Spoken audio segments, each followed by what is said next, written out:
Chapter 121. The Horror of Brimfield Estate, Part 3. Two figures streaked through the darkness, their movements a blur as they rushed forward with wheeling mobility.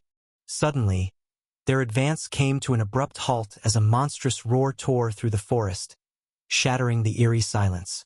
Dread etched across their faces as they exchanged a contemplative glance.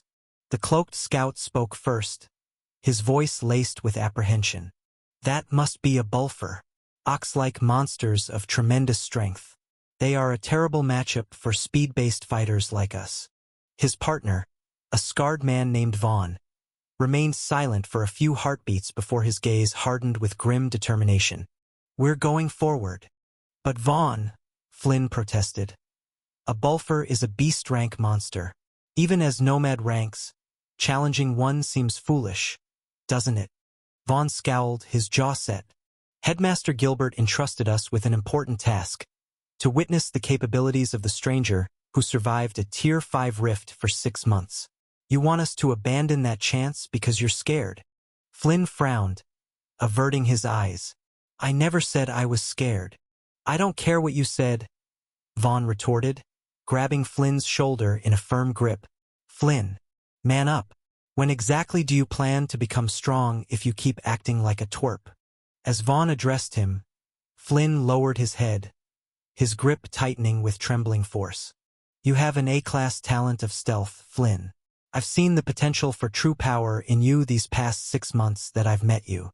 But if you let fear grip you like this, you'll never amount to anything, just a coward." Vaughn's words hung heavy in the air before he continued, his tone softer. "We're going after the Bulfer. The stranger must have engaged it already. This is our chance to observe his abilities firsthand and report back to the headmaster." "It's not that I'm scared," Flynn murmured, but Vaughn cut him off with a reassuring smile. "Don't worry, I understand. Let's move." With a curt nod, the pair shot forward once more, their swift strides carrying them deeper into the forest. As they closed the distance, the thunderous cries of battling monsters grew louder, punctuated by the sickening crunch of rending flesh and splintering bone. Finally, they skidded to an abrupt halt, their eyes widening at the macabre scene unfolding before them. A sinister, inhuman creature raked its claws along a Bulfer's hide in slow, agonizing strips, parting flesh from bone with sadistic lethargy. Blood-curdling terror gripped them by the heart, their blood running cold as their faces paled. Their legs trembled, rendering the simple act of standing a Herculean task. The terrifying beast turned its gaze upon them, studying them through blazing crimson orbs. A few heartbeats later, a thin, grotesque smile curled at the edges of its bestial maw. In that moment, they knew they were utterly doomed. "Oh, crap. What's with the evil grin on that bastard's face?" Northern thought. Northern had suspected a lingering manifestation of Night Terror's persona would remain in its soul. Witnessing its menacing, bloodthirsty behavior only cemented this suspicion further. His initial plan had been to observe how these two drifters would fare against such a monstrous entity, a bit of morbid entertainment, so to speak. Truth be told, he genuinely expected them to persevere, to put up a valiant fight. There were 2 of them, after all. But all his expectations shattered as he watched them frozen in abject terror, trembling like leaves in the wind as dark terror advanced upon them with the inexorable stride of death itself. Northern watched their pitiful display unfold, disappointment gnawing at him. Are they really going to do nothing? He vividly recalled his first encounter with Night Terror, how even when ambushed, he fought back with everything he had. "I thought there was supposed to be a fight-or-flight adrenaline response," he inwardly hissed. "Why are these morons just frozen? If they can't fight, they should at least flee." As Night Terror loomed over them, its crimson flames of eyes burning into their souls, the creature suddenly froze and dissipated into a writhing vortex of black flames. "This is so damned annoying," Northern muttered from his vantage point on a nearby tree branch, observing with undisguised disdain as the 2 drifters crumbled to their knees. Their legs were rendered useless, their backs soaked with cold sweat. The scarred man's hands trembled uncontrollably, no matter how fiercely he gripped them. Flynn, cloaked, stared vacantly ahead, drool and beads of sweat streaming down his jaw. Northern regarded their pitiful forms for a few more seconds before melting back into the concealing embrace of darkness. With deft agility, he leaped from tree to tree until a towering mansion came into view. This must be it, he mused with a wry smile, landing lightly on the ground just outside the forest's edge. As he started forward, something gave him pause, and he glanced over his shoulder at the dense tree-line. The forest is overflowing with all manner of monsters. I hope they make it back safely, he muttered, a rare flicker of concern crossing his features. Turning his attention to his immediate surroundings, he noted the odd absence of any hostile creatures in the area surrounding the mansion, just a sprawling expanse of low bushes. Weird. His gaze shifted between the teeming forest and the foreboding structure, a contemplative frown creasing his brow. Plenty of monsters lurk within those woods, yet they don't venture beyond its boundaries. Either they vastly prefer that terrain or... His eyes narrowed slightly as they settled on the mansion once more. There's something far more dangerous lying in wait inside that place. The memory of the rampaging Bulfers resurfaced, hardened warriors of the Redmine Kingdom that had battled such oxen-like monstrosities on open ground countless times. I've fought those ox-headed beasts extensively in the Rift, Northern murmured. While they do favor forested areas, they don't outright avoid open spaces. As the pieces fell into place, a wide, feral grin split his face. There's something stronger inside that's keeping them at bay. With eager anticipation thrumming through his veins, Northern strode forward. Perhaps he, too, would finally get some chance to show off his abilities. Chapter 122, Who is the True Horror Now? Part 1. Amidst the vast, gloomy landscapes, the colossal mansion stood as an opulent architectural marvel, yet its former glory was now a haunting reminder of bygone times. Once magnificent, the opulent edifice had fallen into a sinister ruin, ravaged by decades of neglect. Ivy snaked up the crumbling walls, obscuring the intricate carvings that once adorned the facade. Windows, once welcoming sunlight, now stood shattered and hollow, their frames twisted and contorted. The ornate roof, a crown of grandeur, sagged under the weight of time and decay. As Northern stepped through the dilapidated entrance, an ominous darkness enveloped him, as if sentient shadows guarded the mansion, bidding him to retreat. Oh, quite strong, he mused, unfazed by the foreboding atmosphere. Dust and debris littered the once pristine halls, the echoes of footsteps reverberating through the cavernous spaces. Northern stared deep into the hall, his form almost blending with the darkness itself. However, a sliver of light from the strange pair of moons managed to crawl in through the open entrance, barely illuminating the middle of the hall. Northern paused, surveying his surroundings. Everywhere, darkness and cobwebs reigned supreme. The darkness itself felt extraordinary, a premonition tugging at his instincts. My gut is right, there is something here, but it's strange. Usually, he would have sensed it vividly, but this time, all he had was a vague inkling. Anyways, this could be a very good opportunity to put my abilities into practical use and see just how strong they are, Northern muttered beneath his breath. Following his intuition, Northern trekked deeper into the mansion, bypassing the whirling stairs that led to the upper floors on both sides. Towards the center, beneath the stairs, the hall delved into a deeper darkness, where a terrifying creature lurked. Northern paused, frowning slightly. Oh crap, it's a Hellion rank for sure. Having faced many such beings, he could discern their power immediately. And probably a disaster rank, max a calamity rank, as strong as Night Terror before he consumed the vestige of the Chaos Prince. Maybe. A smile curved his lips as he caressed his chin. These were insights he could not have gleaned before. Maybe my sense of danger has been sharpened after facing a Maelstrom rank. Indeed, he had battled a Maelstrom rank monster and an evolving Hellion rank immediately after. It would be odd if he could not gauge their strength now. All right, friend. Let's have it. Northern grinned, extending his hand in challenge.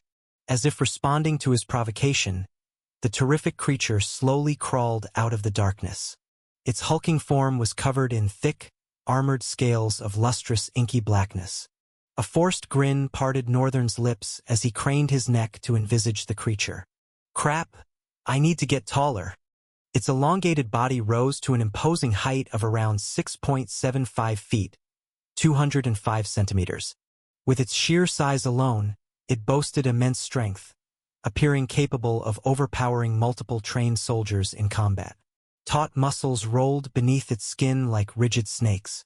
Its most chilling aspect was the line of glowing red eyes that hid within its gaping maw. 5 baleful, unblinking orbs stared soullessly at Northern, hinting at an ineffable intelligence and malice dwelling within this abhorrent form. The longer he examined those unnatural, burning eyes, the more a sense of primal dread settled in. At the edge of its grotesque maw was a row of serrated teeth, clearly adapted for gripping, tearing, and dismembering unfortunate prey. And a slightly long appendage snaked out. Northern stared blankly for a couple of seconds. This is quite strange. I've never seen a monster have its eyes in its mouth. He wasn't even sure if those were eyes. Something about it looks familiar, like he had fought a similar monster before, but he was certain he would have remembered. The foreboding creature exuded a chilling air of primal savagery and the ruthlessness of a killer, making even Northern shudder for a second. They stood apart for a few tense moments, sizing each other up. Then the monster moved. Northern's eyes flung open, barely catching the monster's lightning-fast movement. Perhaps he had underestimated it due to his newfound abilities. Belatedly crossing his arms, he was rammed by the monster's head, the impact throwing him out of the deep hall to tumble like a log on the ground. Coughing and vomiting crimson blood, he struggled to stand. Crap! That was one hell of a blow! A wide grin parted his lips. Looks like this is going to be an even grander battle than I thought. He sprawled to his feet, malice glimmering in his eyes. Clasping his hands into fists, he shot to the side as the monster reappeared. Hauling a swift kick, he twirled through the air, his feet bolting against the monster's thick skin before slamming it onto the ground, causing it to rebound like an elastic ball. Seizing the moment, Northern delved an elbow strike into the exposed flank of the monster, causing it to crash into the marble floor. All this happened so swiftly, no mundane eyes could have followed the sequence. Northern stood upright, stretching his body. Wow! Feels so good to be in perfect control of my body. And this armor is so great. I feel like my movements are even easier because of it. He allowed a delighted smile as the abhorrent monster stood up. Releasing a soft, eerie growl with smoke crawling out of its maw, the monster shot at him again. However, Northern was ready this time. He took the blow with one arm, the Night Terror armor absorbing the damage. Then, hauling the other hand towards the monster, he opened his fist. A black lance materialized into his hands, an hair's breadth away from the creature, and ferociously impaled its lustrous hull, rendering it in a spray of black gore. The creature let out a deafening bestial cry and staggered back. Northern looked at the sleek, black lance protruding out of the monster's shoulder, carved from what appeared to be dark wood itself. He wore a distorted smile, his eyes gleaming with the pure menace of a demon. No! Don't die on me yet. Chapter 123. Who is the true horror now? Part 2. With a bestial roar that shook the very foundations of the decrepit hall, the monstrous abomination wrenched the obsidian lance from its shoulder, flinging it aside with contemptuous ease. Brackish blood sprayed forth, splattering the marble floor in a grotesque display of the creature's tremendous vitality. The abhorrent creature now seemed to face Northern directly, its orby eyes burrowing into his soul, dripping with a palpable ferocity that sent a chill down even his hardened spine. Unfazed, Northern's smile took on a sinister edge as he flexed his fingers, the black gauntlets creaking with anticipation. I too am just getting started, he growled, his voice dripping with sadistic glee that would have sent lesser beings fleeing in terror. In the blink of an eye, a dozen obsidian lances materialized, hovering behind him as if wielded by unseen forces. With a mere thought, they shot forward, a lethal volley aimed at the stricken monster's vital points. Yet the abhorrent monster displayed an uncanny agility for its immense size, weaving through the barrage with unnatural grace that defied its grotesque form. Its maw unhinged, revealing row upon row of serrated fangs, dripping with corrosive saliva that sizzled upon contact with the floor, leaving behind a trail of acrid smoke. Undeterred, Northern swung his hand back, materializing a black blade into it, a twisted amalgamation of metal and void essence that seemed to drink in the very light around it. He charged forth, his movements a blurring black streak, a wraith of chaos and destruction. The beast met his charge head-on, its massive frame hurtling through the air with the force of a battering ram. They collided in a thunderous clash, shockwaves rippling through the decrepit hall as blade and flesh met in a frenzy of violence. Northern's sword clove through the creature's armored hide, spraying foul ichor, yet the monster's jaws clamped down on his shoulder with bone-crushing force. Heek! He gritted his teeth, even through his armor. He could feel the fierceness of its teeth grip, and it came as a momentary shock. With a naughty smirk curling his lips, Northern backed away from the monster as it swiped a clawed attack at him, narrowly evading the strike. He then extended his sword arm and closed his eyes for a moment, gently opening them once more. As he did, a surge of black flames enveloped the steel of mortal blade like tendrils of darkness, licking at the metal with a haunting beauty. Now that I am a drifter, I think I can do this too.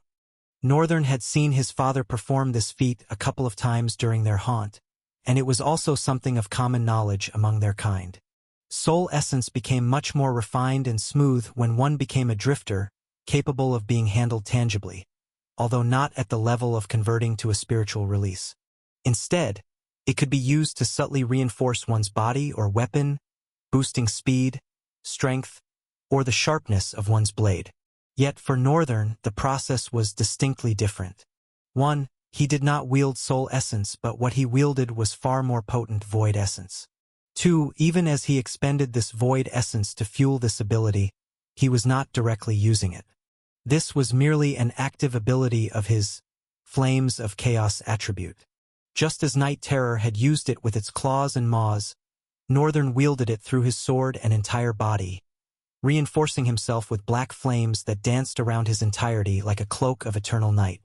In that moment, a tremendous pressure fell upon the atmosphere, palpable and suffocating, as if the very air recognized the horror that now stood before the creature. Northern was practically a wraith of black flames with 4 azure eyes burning deep within, clutching a sword of shadow flames that seemed to drink in the surrounding darkness. With each step he took, the marble floor cracked and crumbled beneath his feet, unable to bear the weight of his augmented body. The monster, momentarily stunned by the sudden surge of power emanating from Northern, hesitated in its advance, its orby eyes wide with what could only be described as primal fear. Northern's eyes glowed with an intense azure hue, reflecting the depths of the void that resided within him. He exuded an aura of malevolence, his very being transformed into an embodiment of chaos and destruction. The black flames that enveloped him danced and flickered, casting eerie shadows that seemed to writhe and twist in the dimly lit hall, as if reaching out with spectral claws. As the creature recovered from its initial shock, it let out a guttural snarl and lunged towards Northern once again. Its claws, sharp as razors, swiped through the air, aiming to tear through the flesh of this flaming being that had so suddenly manifested before it. But Northern, empowered by the flames of chaos, moved with bullet speed, evading the creature's attacks with an almost ethereal grace. With a swift and fluid motion, Northern swung his flaming sword, the black flames trailing behind it like a comet's tail. The blade connected with the monster's hide, slicing through the thick armor as if it were paper. Dark, viscous blood sprayed into the air, mingling with the brackish ichor that stained the floor in a macabre display of violence. The creature howled in pain, a deafening sound that reverberated through the hall, shaking the very foundations of the estate. It reeled back, momentarily stunned by the force of Northern's strike, its massive form staggering as it fought to maintain its balance. Northern let out a sinister laughter, the sound echoing off the walls in a haunting melody that would have chilled the blood of any who heard it. As he beheld the monster, powerless before his presence, a twisted sense of joy and ecstasy washed over him, fueled by the sheer thrill of wielding such immense power. Then he pressed forward, his movements a black blur of speed and precision. He launched a series of swift assaults, striking with calculated ferocity, each swing of his sword carving deep wounds into the creature's flesh with a disturbing ear-to-ear grin plastered on his face. The black flames cauterized the wounds, preventing any chance of regeneration, as if the very essence of chaos itself sought to snuff out any chance of healing. The monster thrashed and writhed, its movements growing sluggish as its vitality waned. The horror that had once stood at the peak of the food chain of Brimfield Estate was now being bullied by this strange human, if human he could even be called, who now was the true horror of Brimfield. Northern, fueled by a mixture of sheer joy and ecstasy that being so powerful brought, pressed on relentlessly. His eyes burned with a madness that made the monster shudder, its orby eyes seeming to grow wider as it beheld the entity before it. Could this even be a human? It had to be a monster too, a far stronger monster. The abhorrent creature probably thought as it witnessed the display of sheer, unadulterated power. Northern slowly walked towards the monster, the cloak of flames that had shrouded his frame slowly withering away, revealing his lustrous black armor. He loomed above the beast and turned down with a stare of disdain, as if gazing upon an insect that had dared to challenge his might. "You were quite entertaining, but I expected you to put up more of a fight," he sneered, his voice dripping with condescension. The creature shuddered and lowered its head, refusing to stand or continue its assault, the fight utterly beaten out of it in the face of such overwhelming power. Northern, seeing the reaction, was momentarily struck with surprise. "I guess it makes sense that if a human is capable of fear, a monster should also be," he mused, a twisted smile curling his lips. The result was incredibly satisfying.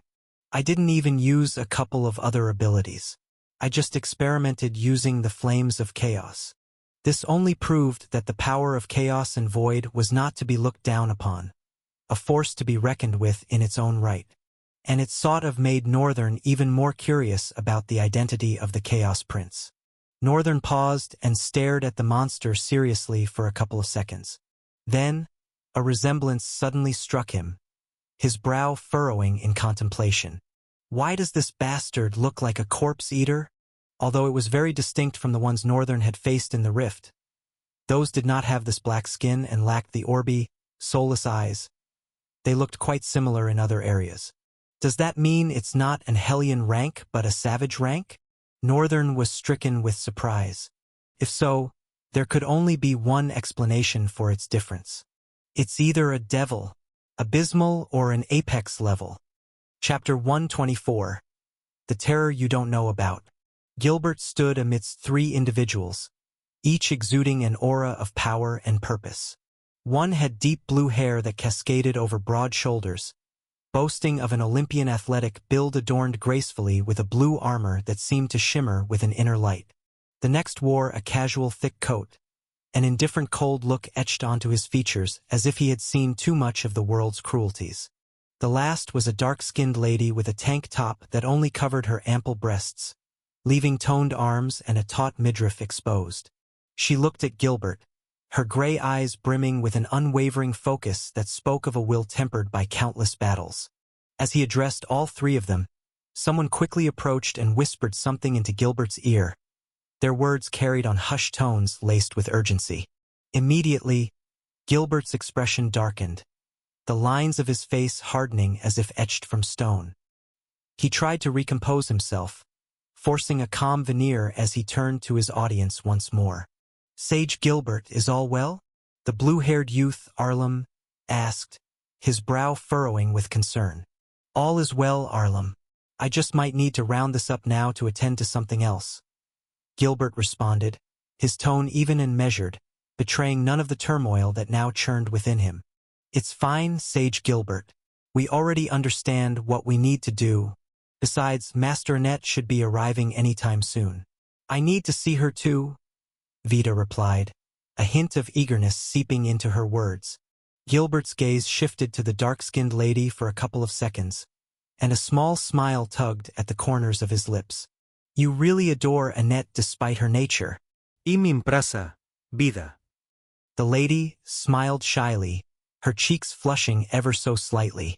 She's strong, and I want to be stronger. That's all that matters. Gilbert nodded in agreement, his smile widening ever so slightly. Keep up that front, and you'll be a master too in no time. He turned to the last of them, the one who seemed so lost even though he was amongst esteemed company, his gaze distant and unfocused. What about you, Ryan? What's up with you? Nothing, came the curt reply, devoid of any emotion or inflection. Gilbert's smile took on a wry edge. As usual, you don't really say more than a word, do you? Ryan merely nodded, his expression remaining impassive, indifferent to his environs as though he were bored by everything around him. I'll leave you to it, then. I have to go, Gilbert said, giving them one last appraising look before turning on his heel and striding away, his movements purposeful. His face etched with a grim expression. Gilbert brisked forward, walking past groups of people that greeted him with respectful nods and murmurs of Sage Gilbert. After a minute or two of weaving through the crowds, he reached the familiar dark hallway and entered his private chambers, the heavy door thudding shut behind him with a sense of finality. Two individuals were seated on the couch, leaning on their knees with their heads bowed, their faces pale as though they'd had their souls sucked out before coming here. There was one other tall man standing next to the couch, his hands pocketed, a rough beard adorning his chin as he oversaw them with sleepy eyes that nonetheless seemed to miss nothing. Gilbert strode to his table, leaned against it, and folded his arms across his chest, his gaze sweeping over the three figures before him. They claim they saw a Hellion rank monster, the bearded man started, his voice a gruff rumble that carried the weight of countless battles. Gilbert looked at him, then shifted his gaze to the two seated figures. He would have laughed if not for their sullen expressions and the way they trembled, as if still gripped by the throes of some unspeakable horror. The way they carried themselves, the haunted look in their eyes, told Gilbert that they weren't just spouting idle words. They must have genuinely seen a Hellion rank monster. Another reason why he couldn't doubt their report was the man with the scarred face of Vaughn, one of the best drifters among the natives of Lothellowen. According to what they had said, he used to be an elite member of the Kingdom's Scout Knights. On top of that, he possessed an ability that allowed him to discern the rank or strength of drifters or monsters at a mere glance. So if he said it was a Hellion rank, he couldn't be lying. Gilbert sighed, a heavy exhalation that seemed to carry the weight of the world upon his shoulders. But there have never been a Hellion rank monster at all in these plains. We've never encountered one. If we did, we wouldn't even be alive right now. Gilbert was torn, unsure of what to believe. He sighed once again and finally spoke, calling out, "Vaughn!" The scarred-faced man shakily looked up, bowing his head respectfully as he responded, his voice tinged with evident fear. "Sage Gilbert, can you calm down and report what you saw to me?" Gilbert asked, his tone even and reassuring, a balm against the palpable dread that now seemed to permeate the very air. "We were following the TT target." Vaughn stuttered, struggling to maintain his composure before finding his flow once more. Then when he got to Brimfield Estates gate, he disappeared all of a sudden, and so we followed.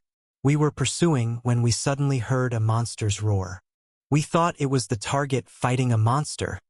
The young drifter, Flynn, suddenly erupted, leaping to his feet and screaming at the scarred-faced man, his eyes wild and accusing.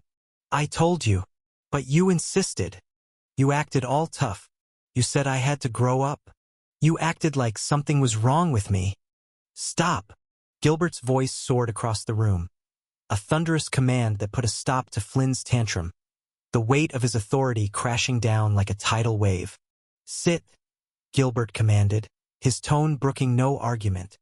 With an attitude of sullen defiance, Flynn eventually sank back down onto the couch, biting his lips as his eyes remained glued to the ground, smoldering with impotent rage. "I'm not sure what happened to you too," Gilbert said, his gaze sweeping over them with a measure of pity and concern. "But it's clear that both of you are not in the right state of mind to give a proper report. That is one." He lingered, letting his words sink in before continuing. "Two is, there is an apex-level savage rank monster in that estate. Although we last confirmed it in the mansion, there is every possibility that it might have stepped outside to hunt other monsters, and you encountered it." No. Vaughn protested fiercely, his eyes blazing with a fervor that caused Gilbert's brow to raise in surprise. "You don't know. You didn't see it. I know what I saw. It was a devil-level Hellion rank. I swear. It is the strongest monster I have ever seen in my entire life." Gilbert's brow creased into a tense frown, his features hardening once more. "A devil-level Hellion rank? Can you even hear yourself, Vaughn?" The man's face paled further, his eyes growing wider with each passing second as the memory of what he had witnessed seemed to claw its way back to the forefront of his mind. "It might be hard to believe, but I swear it was true. What we saw was not a savage rank, it was a Hellion rank. A devil. I swear that thing will single-handedly wipe out all of us." Gilbert watched coldly as the man freaked out, his body trembling with the force of his conviction. After a few tense seconds, he let out a weary sigh, the weight of the world seeming to settle upon his shoulders once more. "Perhaps I gave the job to the wrong set of people," he said, his voice heavy with resignation. "See them out, Gustav." The man with the sleepy eyes, Gustav, nodded and looked at the two scouts, his gaze impassive. They sluggishly stood up, and he helped them open the door, their movements sluggish and uncoordinated, as if they were still trapped in the throes of some waking nightmare. Then he closed it back and faced the headmaster. Gilbert released his folded hands and turned away from the couch to his chair, leaning on the table and letting out an exasperated sigh. "Do you really think they are lying?" Gustav asked. Gilbert was silent for a few beats before he responded. "I don't know exactly what to think. I am confused myself. If they insist that what they saw was a Hellion rank, then it must have been true somehow. Even if it isn't true, they must have seen something." "I see," Gilbert added. "But what I am curious about is the state of our guest. If that horror could make experienced drifters like this, what about the rookie who just came out of a rift? I can't but feel like something is strongly amiss." Chapter 125. The Situation as It Might Be. Northern stood before the terrifying monster, arms folded across his chest. "I'm not sure what to do with this guy. Killing it would be a waste. Besides..." A wry smile crept onto his face. "The headmaster must have left this as some kind of welcome package for me. Annette had mentioned it that the place was swarming with monsters. The headmaster gave him this place, knowing fully well that a powerful monster dwelled within." Northern couldn't help but admire the old man's boldness. He probably did it to see if Northern could defeat the monster, or expected him to turn tail and flee. He did have an actual tail, after all. It will be boring to give him what he's expecting, won't it? That'd be utterly unmodest. Northern looked down at the shuddering creature and sighed. "I've decided to spare your life." His voice rumbled in the monster tongue. The beast immediately glanced up, drinking in Northern's imposing form. Ever since coming into existence and growing stronger by consuming its kin, it had never heard a Voikun molested. All that echoed in its mind was the maddening urge to destroy and kill, the only voice controlling all monsters, the insane call that compelled their obedience.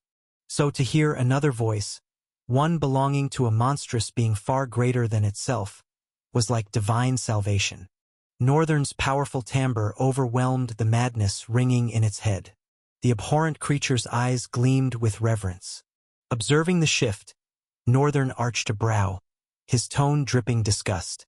"You better not act funny. No, don't do that." He didn't plan on befriending another monster like Night Terror. Didn't plan on befriending any monster at all. He had no desire to pen stories about he and humanity's nemesis becoming best of buddies. And strangely, that possibility annoyed him more because he felt powerless to avoid it. He could consume their souls, materialize them. He'd probably end up traveling with hordes of monsters nipping at his heels later on. Maybe that was another cruel joke fate planned to play. And Northern hated it. He craved incredible strength, yes, but he also yearned for normalcy, maybe a bit of craziness attached to it. Inhaling deeply, he schooled his expression, addressing the creature coolly. "I'll spare you, and you'll continue whatever you're doing here, undisturbed. Just make sure our paths don't cross again." The monster nodded vigorously. "Great, it understands. Looks like this monster language came in handy." With a dismissive wave, Northern gestured for it to leave. The abhorrent beast hurled itself backward into the deeper hall, disappearing into the embrace of darkness. Afterward, Northern surveyed the area, the cracks, the gore staining the ground. He considered how to explain the situation to Gilbert and his people, should they arrive. "I guess I'll just tell them I fought it but couldn't win, so I ran away." Not like he sought their approval anyway. "Now to finding myself a nice place to settle. I need about a week's rest after these past 6 months." He turned left towards the stairs, his armor disintegrating in a shower of black flames, revealing a pale, shirtless torso and once white pants now stained black. Northern spent a few minutes exploring the mansion's upper floor, finding 17 rooms, incredibly large ones. It made him think that whoever owned the place must have been incredibly wealthy, likely a duke of the Lotheloan kingdom. I wonder what happened to the nobles and the king himself. With such widespread devastation, chances were they'd perished. The monster plague had ravaged the land for at least 20 years, from what the rumors he heard as a kid. A small part was what he'd experienced himself. In fact, a small part of it was what he got to experience. It isn't far-fetched to say that the Kingdom of Redmine had lesser amount of monsters in the entire 3 distinct races of monster that it continually went to war with. Their only saving grace was that their monsters were stronger. The weakest of them were beast ranks, while their foes were much more weaker, many being fiend ranks. Had he fought against the Kingdom of Redmine's monsters, he might have reached 1,000 fragments much sooner than he did, or worse, he might have died.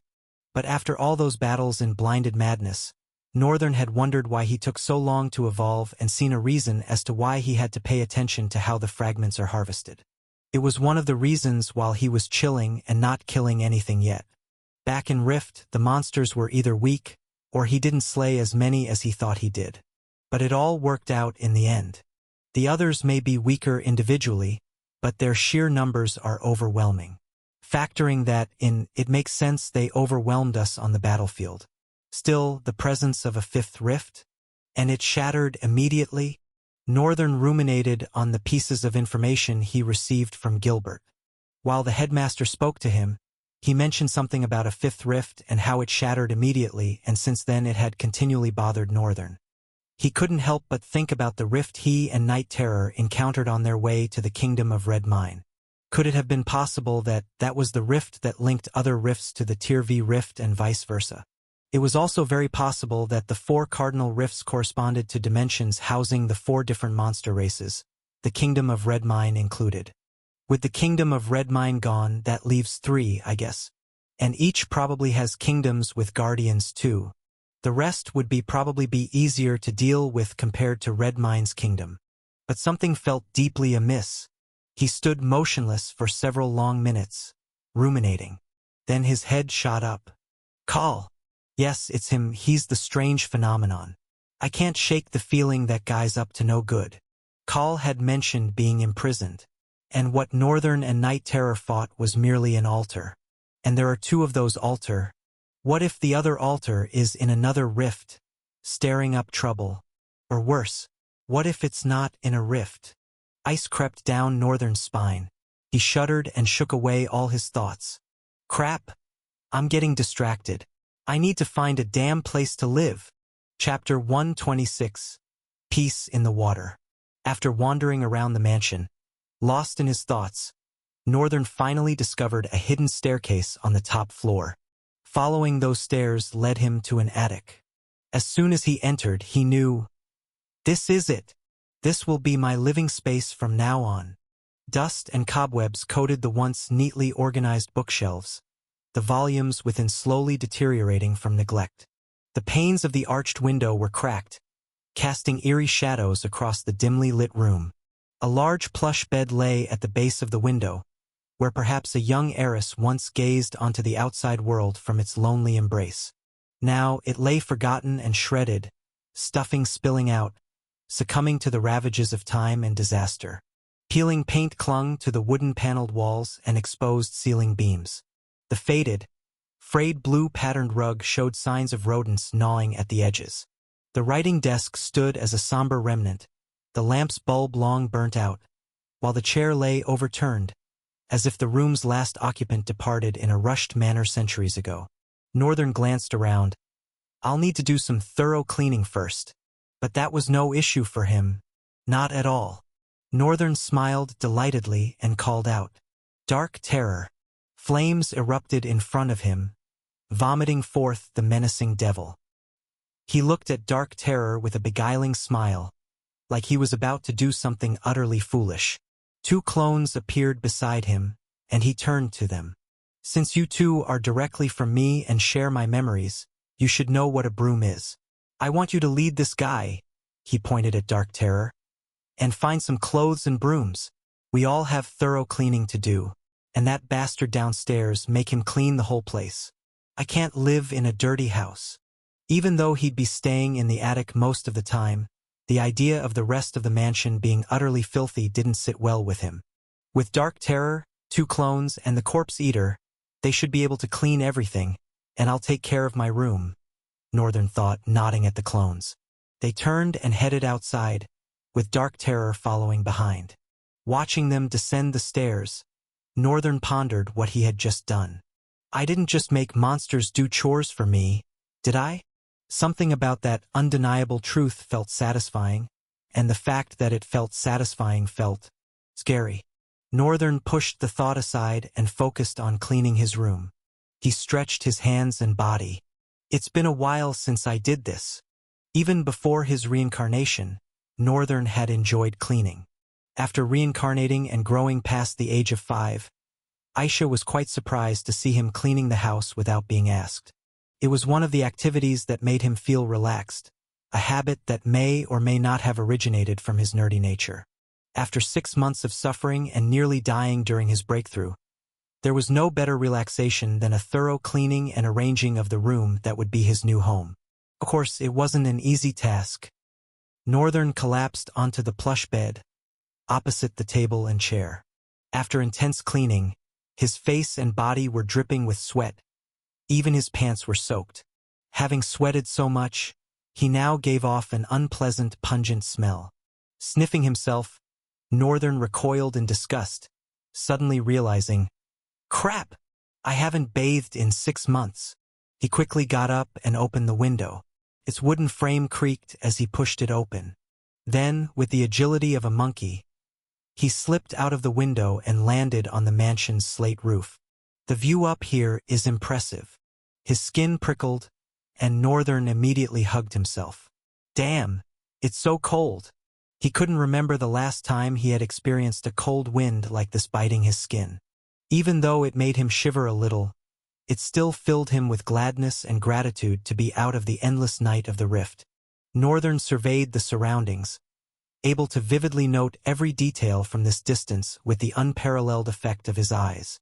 Finally, towards the southern end of the estate, hidden in a cluster of tall trees, he spotted a small lake. Just what I need. Northern smiled and jumped off the roof, rolling through the air and landing strongly on the ground. Then he dashed towards the lake while his clones, Dark Terror, and the deviant Corpse Eater cleaned the mansion. As he had anticipated, the bath in the cool lake was nice and refreshing. He thoroughly washed every part of his body and deeply rested in the cold embrace of the water, thinking about what he would do next. Now that it had turned out he was still trapped, and a group of students who should be finding their way back home were being misled by a vagrant rank. A sage for that matter. It was once again annoying. I guess I'll just have to do things on my own. And quickly, too. If his suspicion was right, with the strange things he had heard Call say, the fact that he was imprisoned, for cardinal rifts appearing at once, and another one tearing at the center and shattering immediately, then undoubtedly trouble was brewing. Most likely, this greatly affected the beginning of the rifts themselves. Northern guessed that it was going to be a terrifying war, one that might be unlike anything any of them had ever faced. He wasn't sure if he was ready to be that reckless.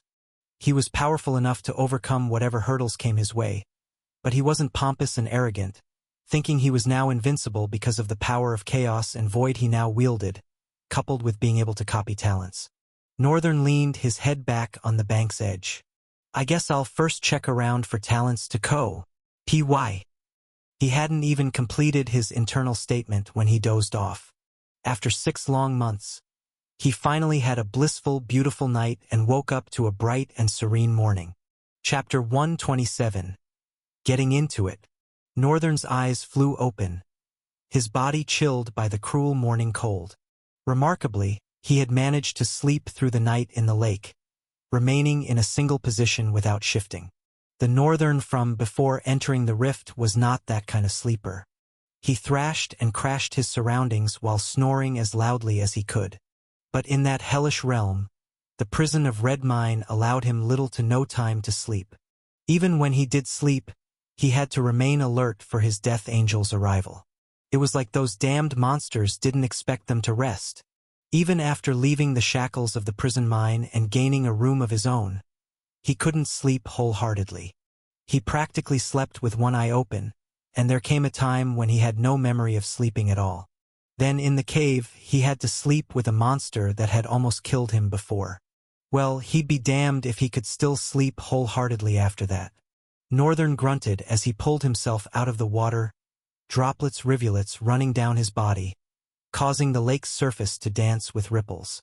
His pants were soaked, but he didn't mind. He glanced up at the bright sky and allowed a small, attractive smile to grace his lips. "This feels nice," he mumbled, peering into the boundless white expanse of the morning sky. He never thought a time would come in his life when he would appreciate seeing the sky. Northern shrugged and summoned the eternal twilight. The puissant leather armor with white clothes wove itself around him from shards of darkness, perhaps black light which seemed quite ominous. I wonder what people will say when they see black instead of white? Northern mused internally. Since his items always materialized with black shards before absorbing the vestige of the Chaos Prince, he figured it was probably like that. And the black light shards was an effect of wielding void essence. Another observation about the powerful leather armor, particularly its tunic. It was clean. The stains of blood from frequent battle were gone, as if it had never been there. As if the armor had been given to a dry cleaner within his soul. This wasn't the first time he had noticed it, but this confirmed the notion for him: items, when returned to the soul, could probably repair themselves. Northern considered this briefly while walking and ignoring other dangers of the forest. He had little to no information about it, so it was reckless to state it as fact. Maybe I'll just ask instructor and... Honestly, it sucks not knowing anything. And yet he had come this far. Northern curled a gratified smile and continued down the narrow forest path. Now that it was day, the critters lurking within the woods seemed more cautious than usual and retreated to the deepest parts of the forest. Although he could vividly feel them, he could also sense their restraint. Perhaps fear? Could it be from night terror? Dark terror. Adjusting to calling night terror by its new name, dark terror, was actually harder than it looked. He had to deliberately remind himself of the name change any time he was about to call upon the monster, which was quite taxing in its own way, although nothing for him to worry about.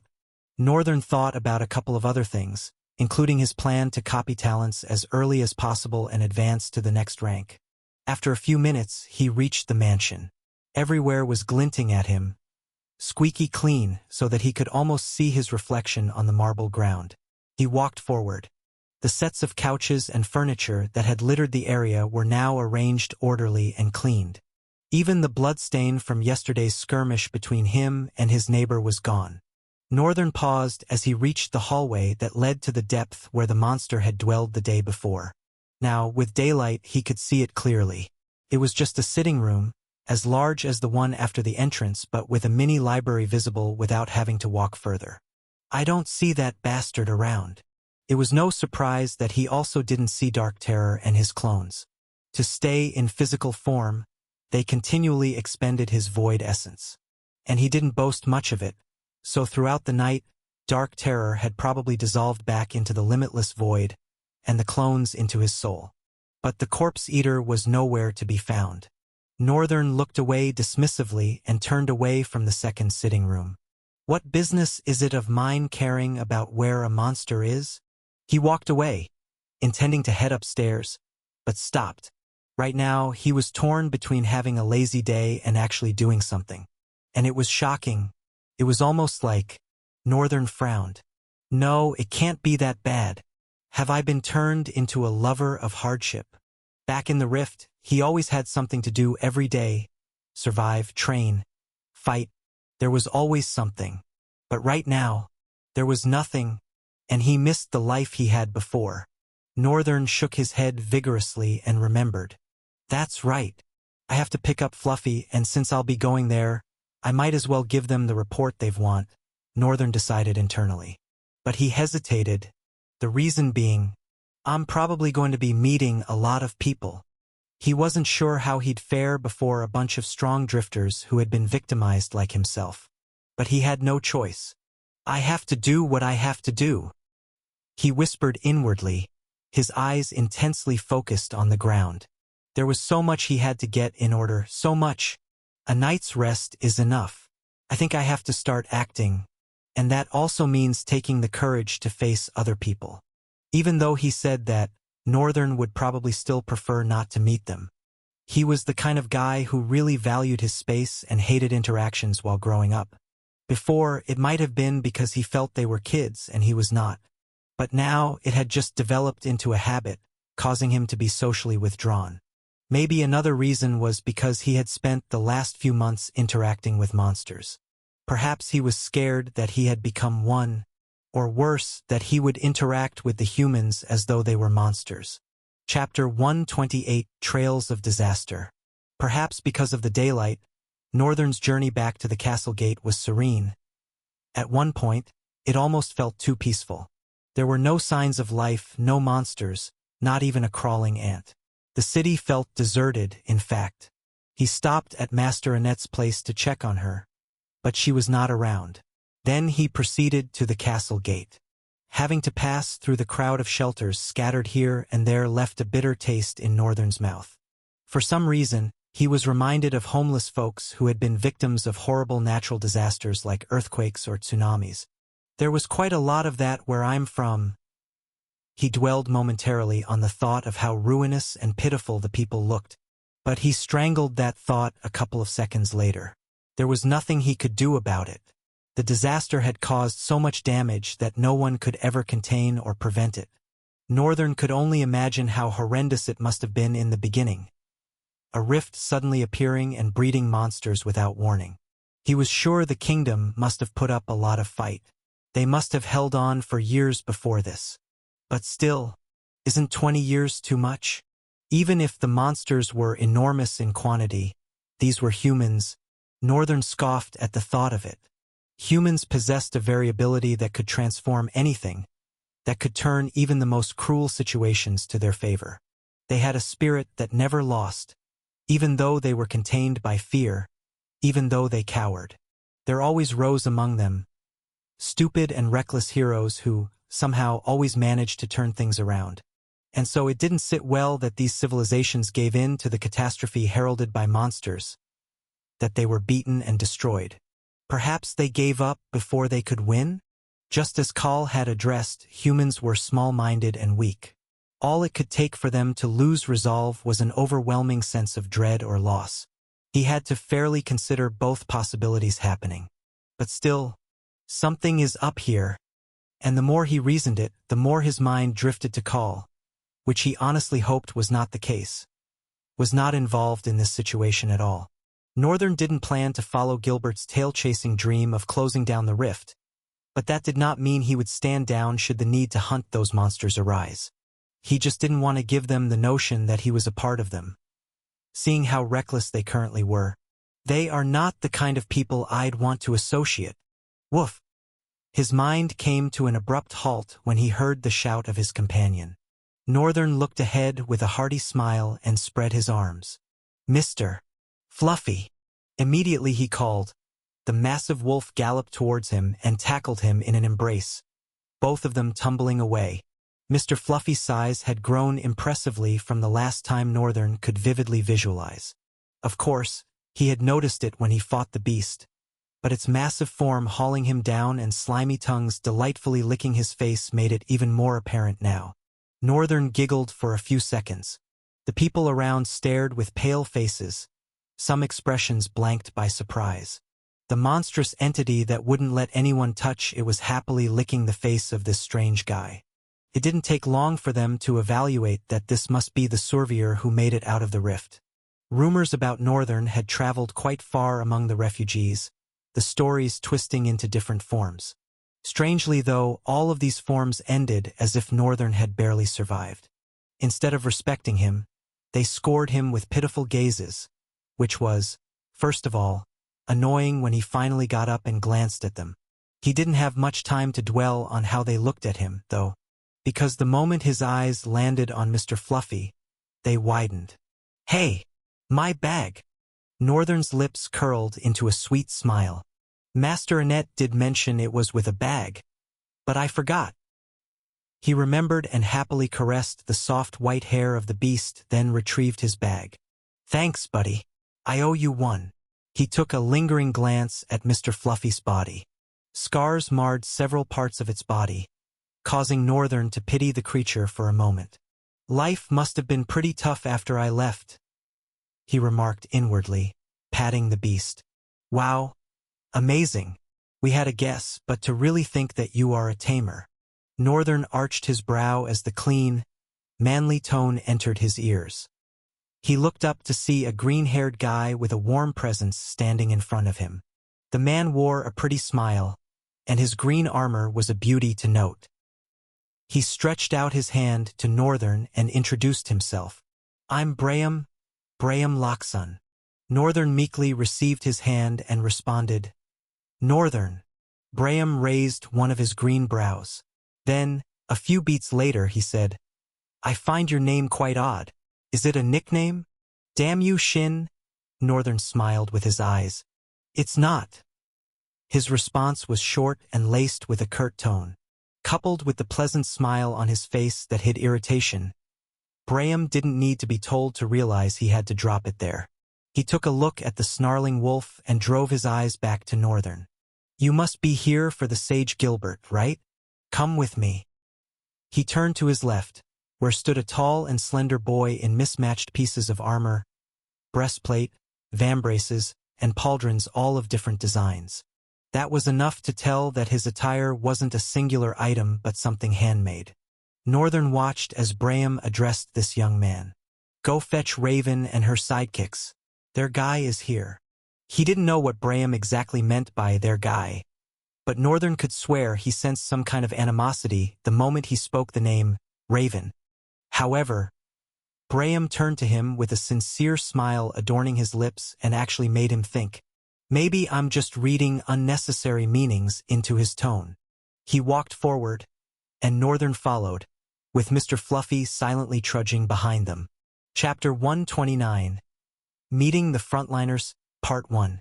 "So, North. It's okay calling you North, right?" "Yeah." Northern nodded as he followed Braham. They had entered the castle and were currently walking amongst the throng, having to endure the wicked odors from different people. Some very wicked odors indeed. "Which country are you from?" Braham asked as he skillfully navigated their way. One could tell he was used to this atmosphere. Getting used to a place like this, I don't know which is more wicked, this or the kingdom of Red Mine. He exhaled sharply before responding to Braham. "Verulania." Braham's eyes circled. "Wow. Pretty cool. You're from the impregnable kingdom of Verulania. Interesting. Yeah." But I lived in the countryside, though, the capital border to be precise. Northern caught a glimpse of a disdainful look, but Braham was wearing a warm smile before he could confirm. Did I imagine it? Interesting, a countryside boy. You must have had an incredibly high-class talent to be accepted into the academy. Not really, Northern replied, his eyes swaying from Braham, his voice devoid of energy. This conversation is beginning to get on my nerves. More like he could tell what Braham was getting at as their conversation continued. Even though Braham had a warm and welcoming smile, something about him made Northern feel uncomfortable. And he couldn't pinpoint it, but at least he could tell. He could smell the pretense, the facade in Braham's voice as he tried to sound sincere despite being displeased and disgusted by Northern. What Northern didn't understand, however, was why Braham was going through the trouble of doing so. If you're disgusted with someone, just say it. What's with all this nonsense bootlicking? Perhaps Braham was afraid. Or maybe he was just cautious. Northern had gauged him in their first few seconds of meeting, and he could tell that Braham was impressive in his own way. Although he couldn't exactly discern what rank Braham was or even gauge how strong he was, he could sense how Braham was brimming with soul essence. This was something Northern could vividly sense because of the passive effect of the vestige of chaos and void. Everything had a flow of chaos in it, and automatically sensing that flow allowed him to sense the amount of soul essence one possessed. It was also why he could gauge a being's capability to a degree, whether monsters or humans. Sensing the loose energy in his tone, Braham faced forward and led Northern across the stairs that led to the castle gate. However, a dark frown crumpled his face for a moment. Then, as he reached the guards, who crossed their swords and said to him, "The wolf can't go," Braham looked back at Northern, who already understood. He had even forgotten for a moment that Mr. Fluffy was still following them. He turned to the wolf and commanded it to stay. With a low growl, Mr. Fluffy returned to the base of the stairs, his spirit fallen. Northern and Braham then proceeded into the castle, where Braham constantly responded to greetings. "I'd have been so tired if I was the one." Northern watched the drifter as he struggled to wear a warm smile every time he was greeted. From the way people regarded him, he could tell Braham was well respected around here. However, Braham was looking like the people disgusted him, and yet he was smiling at them. "I can't understand the way he's thinking." Soon they entered a hallway to their left and went up the stairs that led to another open hallway. At the end was a large ornate door. Braham stopped in front of it and knocked, smiling at Northern, who looked at him indifferently.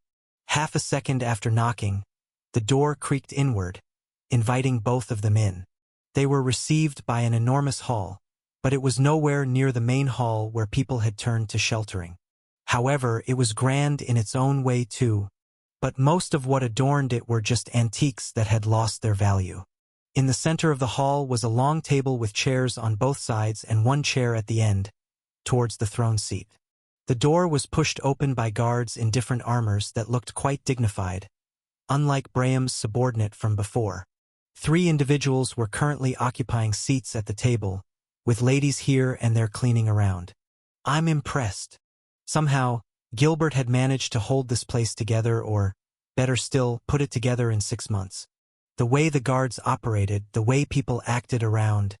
Of course, there were bound to be discrepancies, but at the very core of this haven, Northern could find order. Even in how people respected Braham and the guards. Now, a long table of some sort, and a meeting room? Looks like someone has been busy playing Kingdom while I was dying. Immediately they entered, the attention of the 3 individuals sitting at the table turned to them. All of them could see a white-haired boy in brown armor that overflowed with a white tunic. They cast scrutinizing gazes on him, but Northern didn't mind. He didn't care if any of them had an ability that could burrow into his soul and tell that he had no soul essence. Wait, I do care. I mean, I'd love to copy it. Yeah, except that. This must be the survivor of the rift. A guy in a blue, sumptuous armor that left his broad chest and abs exposed sneered and stood up as Northern made it closer to the table. Braham's eyes crinkled, strained lines forming beneath them. Watch your manners, Arlam. This guy is our esteemed guest. Or what? You're gonna beat me, Daddy Longlegs? Braham glared silently at the brawny guy opposite him, the atmosphere between both of them crackling with tension. Northern rolled his eyes. Of course, I'm with humans. There'll be beefs. He looked at both of them and smiled. It was a good sight. However, it was short-lived. The door slowly crept open, revealing a lithe young lady with crimson eyes and black hair that swayed gently in the wind as she strode forward. Immediately she and a white-haired girl entered. The entire atmosphere suddenly became tamed. Braham looked away, quickly strangling the tension that hung around. The same could be observed with the guy named Arlem. He clicked his tongue and walked away, returning to his seat. Chapter 130. Meeting the Frontliners, Part 2. The hall became silent as Raven and her friend entered. Arlem took his seat and leaned back on the chair, ignoring the newcomers, while Braham turned around, squeezing out a warm smile as Northern had observed him do. "Braham," Raven greeted him curtly. Then she turned to Northern, her eyes betraying no emotion. "Lael." Northern was struck by a turmoil of emotions, a rigid vein visible on his forehead as he smiled with his eyes and replied coolly, "I'd appreciate it if you do not call me that." Having Raven call him a name only his mother was allowed to use for some reason was utterly annoying. His pride wouldn't allow it. The young lady's cold voice rolled out. "Except you have something better than Northern." Northern raised a brow. "Should I be angry with her? It looks like she's insulting me." At the same time, it also looked like Raven was being sincere. Terence watched from the sidelines, biting her nails as her eyes shot between Northern and Raven. "What do I do? What do I do? What do I do?" Master Annette was also not here to save the day. Northern and Raven were now locked in a battle of stares.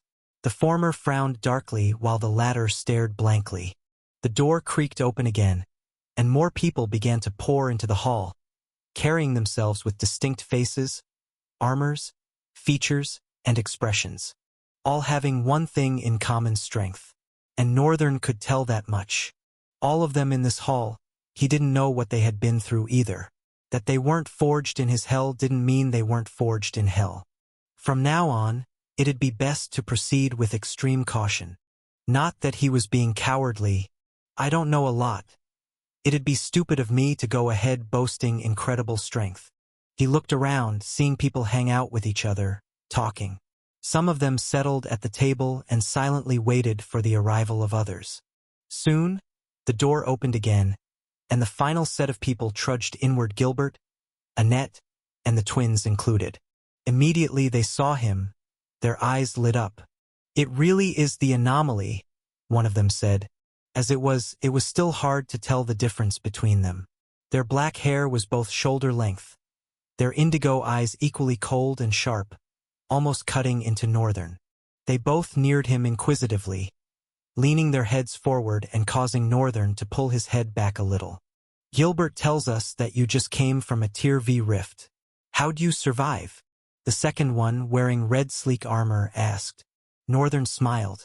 "Isn't that what we are here to discuss?" he replied calmly. Even though he looked flustered, his reply didn't show it. Everyone around was also observing him one way or another with piercing gazes. "Stop staring, goddammit!" The twins yelled simultaneously, causing them all to shift their gazes away like they'd been caught misbehaving. "Sit, both of you," Gilbert commanded as he strode past them. They pouted their mouths and tossed their heads, walking in perfect rhythm to their seats. Northern watched with amazement as their movements synchronized so perfectly and thought, "They'll make a deadly combo." By the time Gilbert settled at the head of the table, all of them were already seated, except Annette, who led Northern to his seat on Gilbert's left side, next to her and opposite Terence, who was seated next to Raven. And Raven was seated next to the headmaster on his right, while Annette was on his left. Immediately they all settled down. The ladies cleaning the hall were all gone. Right from when Raven entered, they had begun rounding up their tasks. A grave silence frowned upon the hall for a few seconds before Gilbert's thick voice rolled through. "So, as you all may already have known, we have an important guest with us." I apologize for the impromptu meeting, by the way. It is best that we all listen and judge what he will tell us together. He weighed in. The others nodded in agreement, but all maintained that perfect decorum. Gilbert continued, "We all were witnesses to how this man here, called Northern, is the sole survivor of a Tier V rift. We saw the amount of monsters that were killed and the kind of disaster that transpired in the rift. Yet he managed to survive. As much as I'm sure you all are curious how." Everyone at the table responded with intense focus. Even Arlam, who seemed like a troublesome fellow, was focused on Gilbert as he spoke. Although he decided that he had no interest in joining our ranks and wants to act alone to find a way home, because of this, he prefers to use this information to do a trade. We've given him a part payment and will be giving him the rest today as well. Murmurs rolled across the hall but died down as soon as Gilbert's voice was heard again. "And he is also here to give us the information about the gate that we need." Gilbert spoke, extending his hand to Northern and gesturing for him to speak. Northern gulped and was about to start, but Gilbert's voice interrupted him. "Except you have a vocal strength like mine, you'd have to stand up so everyone can hear your voice." Northern frowned slightly for a brief second and stood up. And as expected, an overwhelming feeling washed over him, staring at these different faces and expressions. His stomach churned, his palms got clammy, and he was scared he was going to stutter should he open his mouth. He lowered his head. "I'm not about to disgrace myself," he gritted inwardly and clenched his wet palms.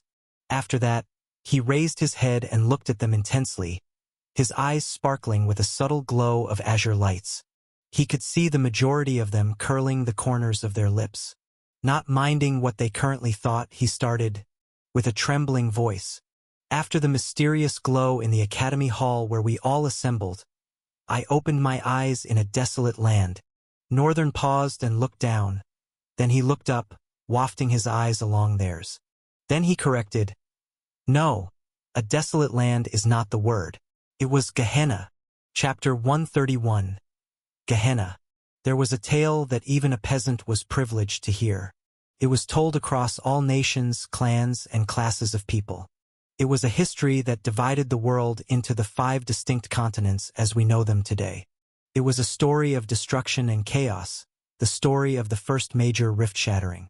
Humans, at that point, were just getting used to the changes and anomalies brought by rifts. They were adjusting. Then, a rift far stronger than any they had conquered so far appeared. Historians claim it may have been a Tier 6 rift, while some ancient scribes insist it was a Tier V or 4. However, there was no way to truly know what tier of rift it was, as humans at that time had not yet discovered the trick to discerning the tiers of rifts. The world was united back then and fought as one. But the disaster was so great that it cut the world's population in half. Humans and several other races perished while trying to conquer it. When it was eventually conquered, people gained an enormous boost in strength, becoming far stronger than they had ever been. There were surplus resources, but some wanted to monopolize them, while others wanted to share them equally. Eventually, none could reach a common understanding, and all parted ways with different rewards and resources harvested from the rift. This marked the start of territory distribution. The Central Plains was, in fact, the last continent to be formed. However, due to the influence of the first Drifters Training Institute, the Academy, its influence spread quickly. The point was, over time, Gehenna had become a phrase to describe how gruesome a thing is.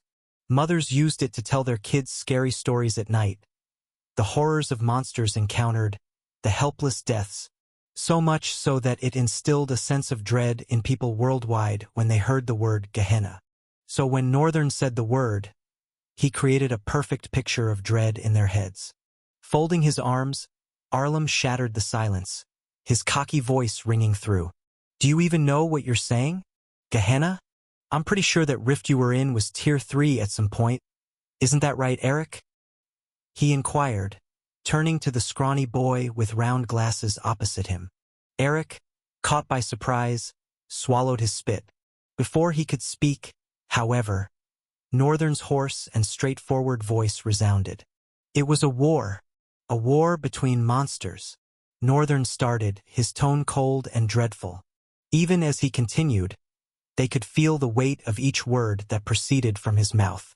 For a walker who had never been into a rift, who knows nothing about monsters and rifts, can you give a better explanation of Gehenna than seeing a land that stretched far and wide, joining the horizon, filled with corpses and blood? His facial expression contorted into a frown as he regarded them all. Murmurs traveled across the table. At this point, their tough and scrutinizing expressions slowly began to shatter. Northern opened his mouth, his words carrying even more dread. It was a dayless realm. There was no way to tell time apart. The night sky was constant. There was no moon or star. Everywhere was shrouded in darkness. The atmosphere became heavy. A couple of hours after I entered the rift, I was attacked by a Hellion-rank monster, Night Terror. He could see the surprise creep up on their faces. Some looked at him with skeptical frowns. It was quite understandable that people would think he was lying. He didn't expect anyone to believe him. In fact, it would work to his advantage if they didn't believe him, since they would also not believe or ever think that he truly is as strong as he is now. But since they would be holding up their end of the bargain, he owed them the truth. "Young lad, are you sure? A Hellion-rank monster? And you were a walker?" "I think he's lying about being a walker," Arlem interrupted fiercely. His brows furrowed into a frown. Everyone started to murmur. Some were indifferent.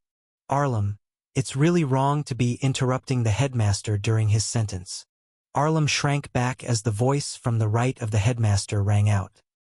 He looked away with a bead of sweat upon his face. "I'm sorry, headmaster." Gilbert ignored him and turned to Terence. "What do you think?" She nodded her head with a stern stare back at him. Observing them, Northern chuckled internally. "So, that's her." He had figured that Gilbert would most likely bring someone with the ability to sense lies or tell when someone was telling the truth. Just as he didn't expect anyone to believe him, he didn't expect the headmaster to either. He was sure there would be someone who could perceive lies. Northern had been deeply thinking about what abilities to copy since he was dealing with humans going forward. He wanted to be careful and have abilities that would shield him from betrayal or falling into traps. He had decided which abilities to have his eyes on first. He cast one last careful look at Terence before averting his gaze as he continued addressing them. "You were there, Headmaster Gilbert. My talent evaluation was right before your eyes. So yes, I was a walker. And I survived because it decided not to kill me. Instead, it took me to a prison mine." Gilbert frowned. "Monsters have a mine?" Northern allowed a small smile. "They have a kingdom, in fact." Gilbert raised a skeptical brow and turned to Terence, who responded with a nod. Northern's eyes lingered keenly on her for that brief moment, trying to discern what she had done. But there was nothing, no message from his system that he had copied a new talent. "Maybe I should pay attention early enough, so I won't miss whatever time she uses the ability." Since he suspected it was a mental ability, he didn't expect to see a physical sign that she had used it. He would focus on her alone for now. "So you were taken to a monster kingdom?" "Most likely where we found you." Northern nodded with a serious look, sparing it to Gilbert for a second before returning his eyes to Terence. Gilbert's voice crawled out again. "And what were they mining?" Northern brought his eyes to Gilbert, then dipped his hand behind the breastplate of the Eternal Twilight and brought out a red crystal, then placed it on the table. "This." Chapter 132. Tales of a 15-year-old that walked through hell. Gilbert's fingers softly caressed the crimson crystal, his eyes studying it intensely before raising them to meet Northern's gaze. "And this is?" he asked, an inquisitive brow arched. "A red crystal," Northern responded. "I don't know if it has a special name, but it's a crystal with healing properties." Gilbert's eyes widened in surprise, mirrored by the flabbergasted expressions contorting the faces of those around the table. "Although," Northern added, his tone laced with a hint of caution, "I also think it comes with a side effect." Gilbert's hand stilled, and he ceased his inspection of the crystal, lifting his head to regard Northern with a furrowed brow. "A side effect?" Northern nodded solemnly. or at least susceptible to darkness and malice. What do you mean? Gilbert's voice carried a note of confusion. I don't understand. Northern inhaled deeply, then exhaled, his features hardening as he began to explain. I've not been in rifts many times, but I've heard a thing or two from my mother. Rifts are supposed to be broken dimensions. To close down a rift, one must find its core, and to find the core, it's crucial to understand the history of that dimension. Ultimately, what led to its demise. Isn't that right? Murmurs rippled through the gathered individuals, causing Northern to glance around uncertainly, unsure if his understanding was correct. Gilbert's voice cut through the low hum, commanding attention. While you are right, there are also some things you need to be corrected on. The word is not dimensions, but regions. See, Prober's postulate that rift territories are all different regions of a particular dimension. As Gilbert spoke, Northern's eyes narrowed in contemplation. So while each rift might be different, we think they are all different regions. There have been cases of the same region appearing in multiple rifts. Northern's brow furrowed deeper. I don't know what Prober postulated that theory, but it doesn't even feel right. If that were the case, how could one explain the vast, contrasting histories and conditions behind each rift? This particular one was a realm of endless night. If they were all regions of the same dimension, did it mean that there existed a region that never saw the sun's kiss, while others basked in its warmth? It sounded plausible when considering this was a world where anomalies were becoming increasingly common. But Northern wanted to believe no, he had seen enough evidence to know that even those anomalies had a common reasoning behind them. There was no solid reason for his premonition, and yet, after striding along the ethereal weaves of the rift's reality, he could tell that they were wrong. However, those were his thoughts to hold on to for now. Northern nodded his head humbly, meeting Gilbert's gaze as the older man corrected him. So, rifts tear apart these dimensions, and these tears are what appear in our own dimension. All these resources and heritages received by different drifters are believed to have been originally owned by natives of this once united dimension. A glimmer of understanding dawned in Northern's eyes as he nodded in response. That does make a lot of sense. I guess it explains a lot of things. A small, grateful smile tugged at his lips. Thank you very much. You're welcome. Gilbert cleared his throat, a flush of embarrassment coloring his cheeks. Raven's impassive gaze flickered between the two men before settling on Northern. So, this crystal. You were explaining? She prompted, her tone devoid of emotion. Thank you. Northern's expression grew somber as he delved into his explanation. What I mean is that the underlying history of this certain dimension region is about a mad king who killed his entire kingdom as some kind of ritual to gain unrivaled power. The kingdom is characterized by red mines. These crystals, when struck, can exude a potent bloodlust. I theorized that taking a large amount of something as such could probably increase your thirst for blood and make you slowly descend into the realm of utter madness. His gaze swept over their faces, and he added after a weighted breath. Although this is my own theory based on the things I saw, I only took it in small quantities. But I think it played a major role in why I enjoyed the war there so much. Although I do think the eyes of the castle lord, in particular, had the main effect. Wait a moment, bro, chill. What do you mean war? A young man with sharp, shark-like teeth and a grating, froggy voice intoned, raising both his brows in bewilderment. Northern rolled his eyes. The weight of his experiences etched lightly into the lines of his face as he recounted. Ah, that's right. There was war. We prisoners were thrown into the fray as meat shields, so the monsters from the kingdom of Redmine could gain a moment of respite and turn the tide of the battle. But I managed to survive by feigning death and hiding myself amongst other monster corpses. Their faces crumpled into strained frowns, a mixture of fear and pity forming on some, while others regarded him with blatant distrust.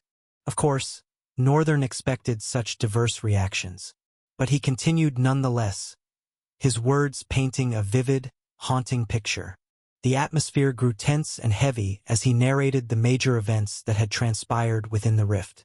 The more he revealed, the more they looked upon him with skepticism and doubt etched into their features. Annette, however, stood apart. Her frown seemed to be a force battling to hold her expression together, to prevent the tears from spilling forth. The twins gazed at him with undisguised compassion and pity in their eyes. Terence, too, her eyes glistened with unshed tears. Gilbert paid rapt attention, though a slight frown creased his brow. It was difficult to discern his thoughts, but at some point during Northern's narration, pity for the young lad flickered across his features. Northern was barely 15 years old, yet he had endured a hell that none of them had ever seen or heard of before. None. While Northern was completely honest about the things he mentioned to them, the level of monsters, his adventures with Night Terror, he left out a couple of critical details. The vestige of the Chaos Prince. The fact that he could speak the monster tongue. The things that Kahl had said. He didn't even speak of Kahl's ability to converse. In his explanations, he carefully navigated around those subjects, taking routes that would prevent them from asking questions that could unravel those threads. Since he couldn't lie, he just didn't have to mention it. Those facts were his to hold and investigate, at least until he knew the identity of the Chaos Prince and these origins, one of which Kahl worshipped. Until then, they were his alone. Chapter 133, Union of Heroes. After all that Northern had said, everyone stared at him with varied expressions etched across their faces. Many clearly did not believe what he had claimed, thinking he had either exaggerated some details or was outright lying. Of course, people like Raven, Gilbert, Annette, and others who knew of Terence's ability to discern lies and were attentive to her subtle communication with Gilbert believed him. In the end, I was not able to copy it. Northern, however, was baffled by another dilemma, the lie-detecting ability. How in the world of Ull does she even activate it? As far as talent abilities went, Northern had figured that the copycat system would automatically copy an ability when he witnessed it in use. Or perhaps his entire proposition could have been wrong, since it had only happened once. At this point, he didn't know what to think anymore. He sighed and raised his head as Gilbert's thick voice cut through the silent air. It's impressive. Really, I don't even know what to say. Gilbert's gaze settled on Northern. You've been through a lot. Sorts of justified his rage towards Grandmaster Ruffsburg. Gilbert continued. I'm sure with all those wars you claim you fought while in a state of insanity, you'd be close to being a master by now. That also justifies how he was able to move like that, I guess. What has happened to you indeed is a curse, but I suppose it was also a blessing in a way. The rift you said you encountered within the rift while journeying with this, your monster friend, Night Terror, Northern provided. Thank you, Night Terror. You really didn't confirm where it led to. Northern responded sternly. I already told you. I couldn't have if I wanted to. I was traveling with a monster that was counting on me to help it kill its boss. The only thing that kept that horror from killing me was because I was useful. If I decided to suddenly enter a rift, don't you think it would have killed me even before I could move? Gilbert allowed a short chuckle.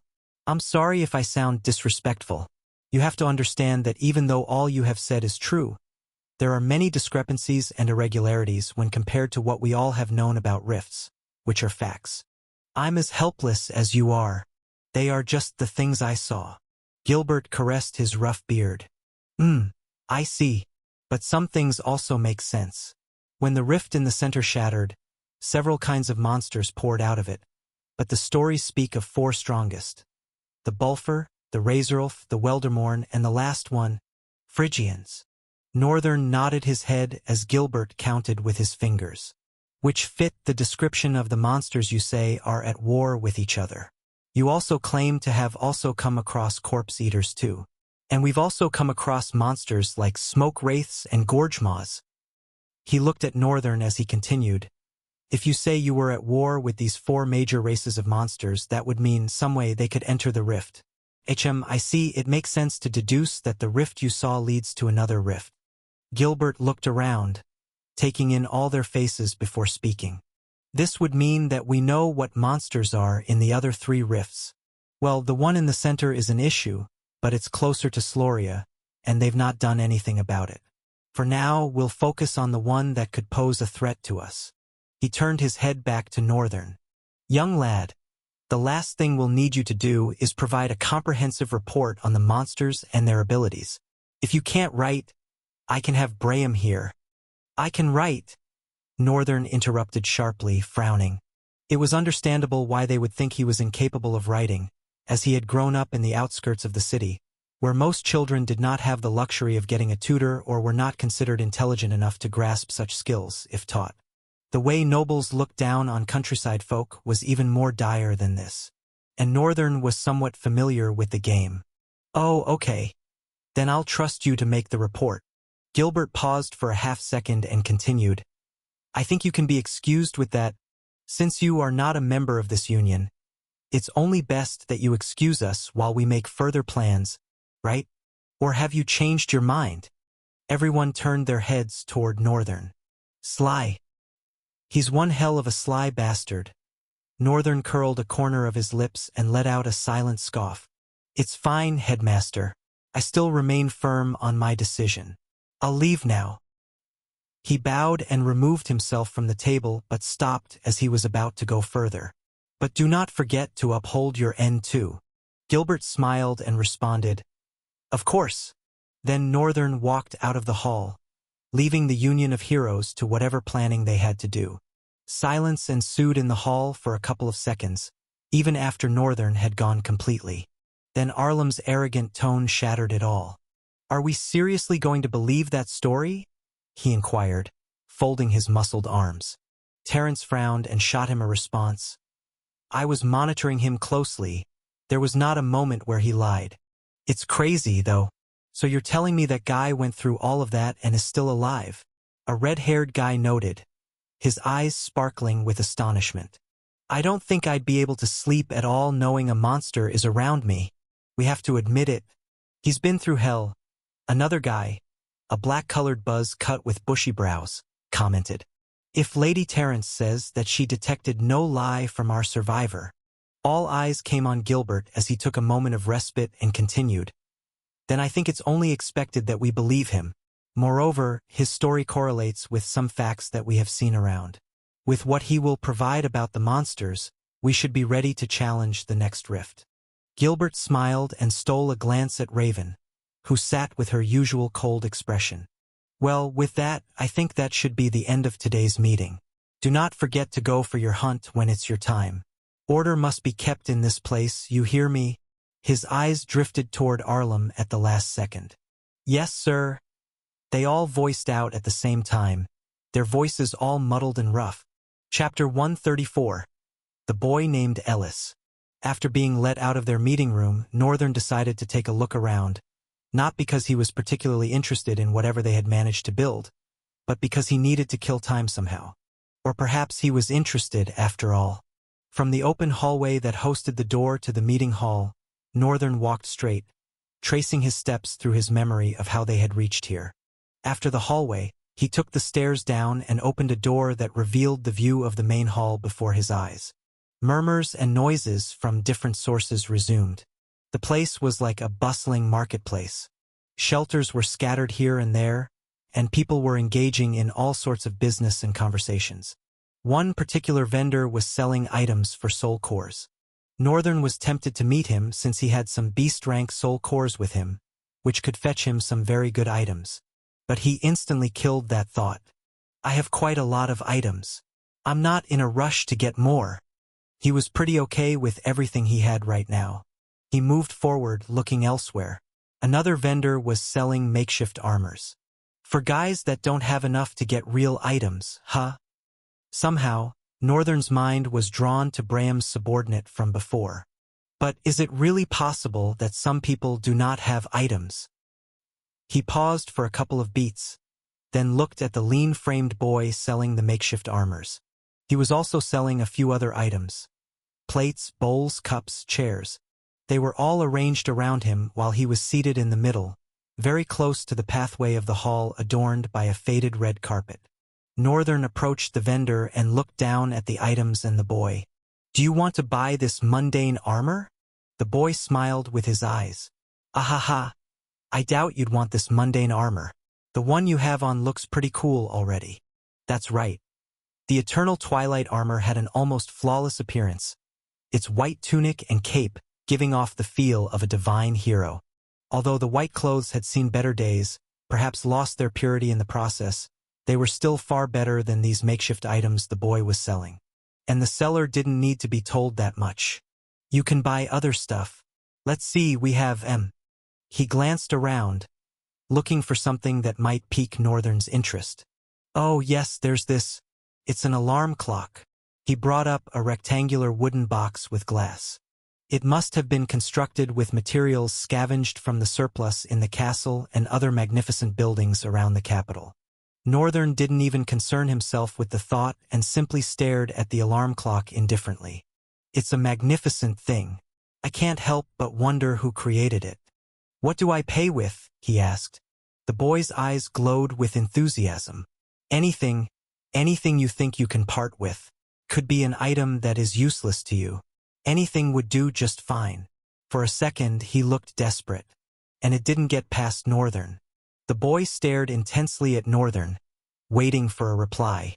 A couple of seconds later, however, his brows furrowed slowly. A spark of recognition ignited in his eyes as he looked at Northern. "It's you!"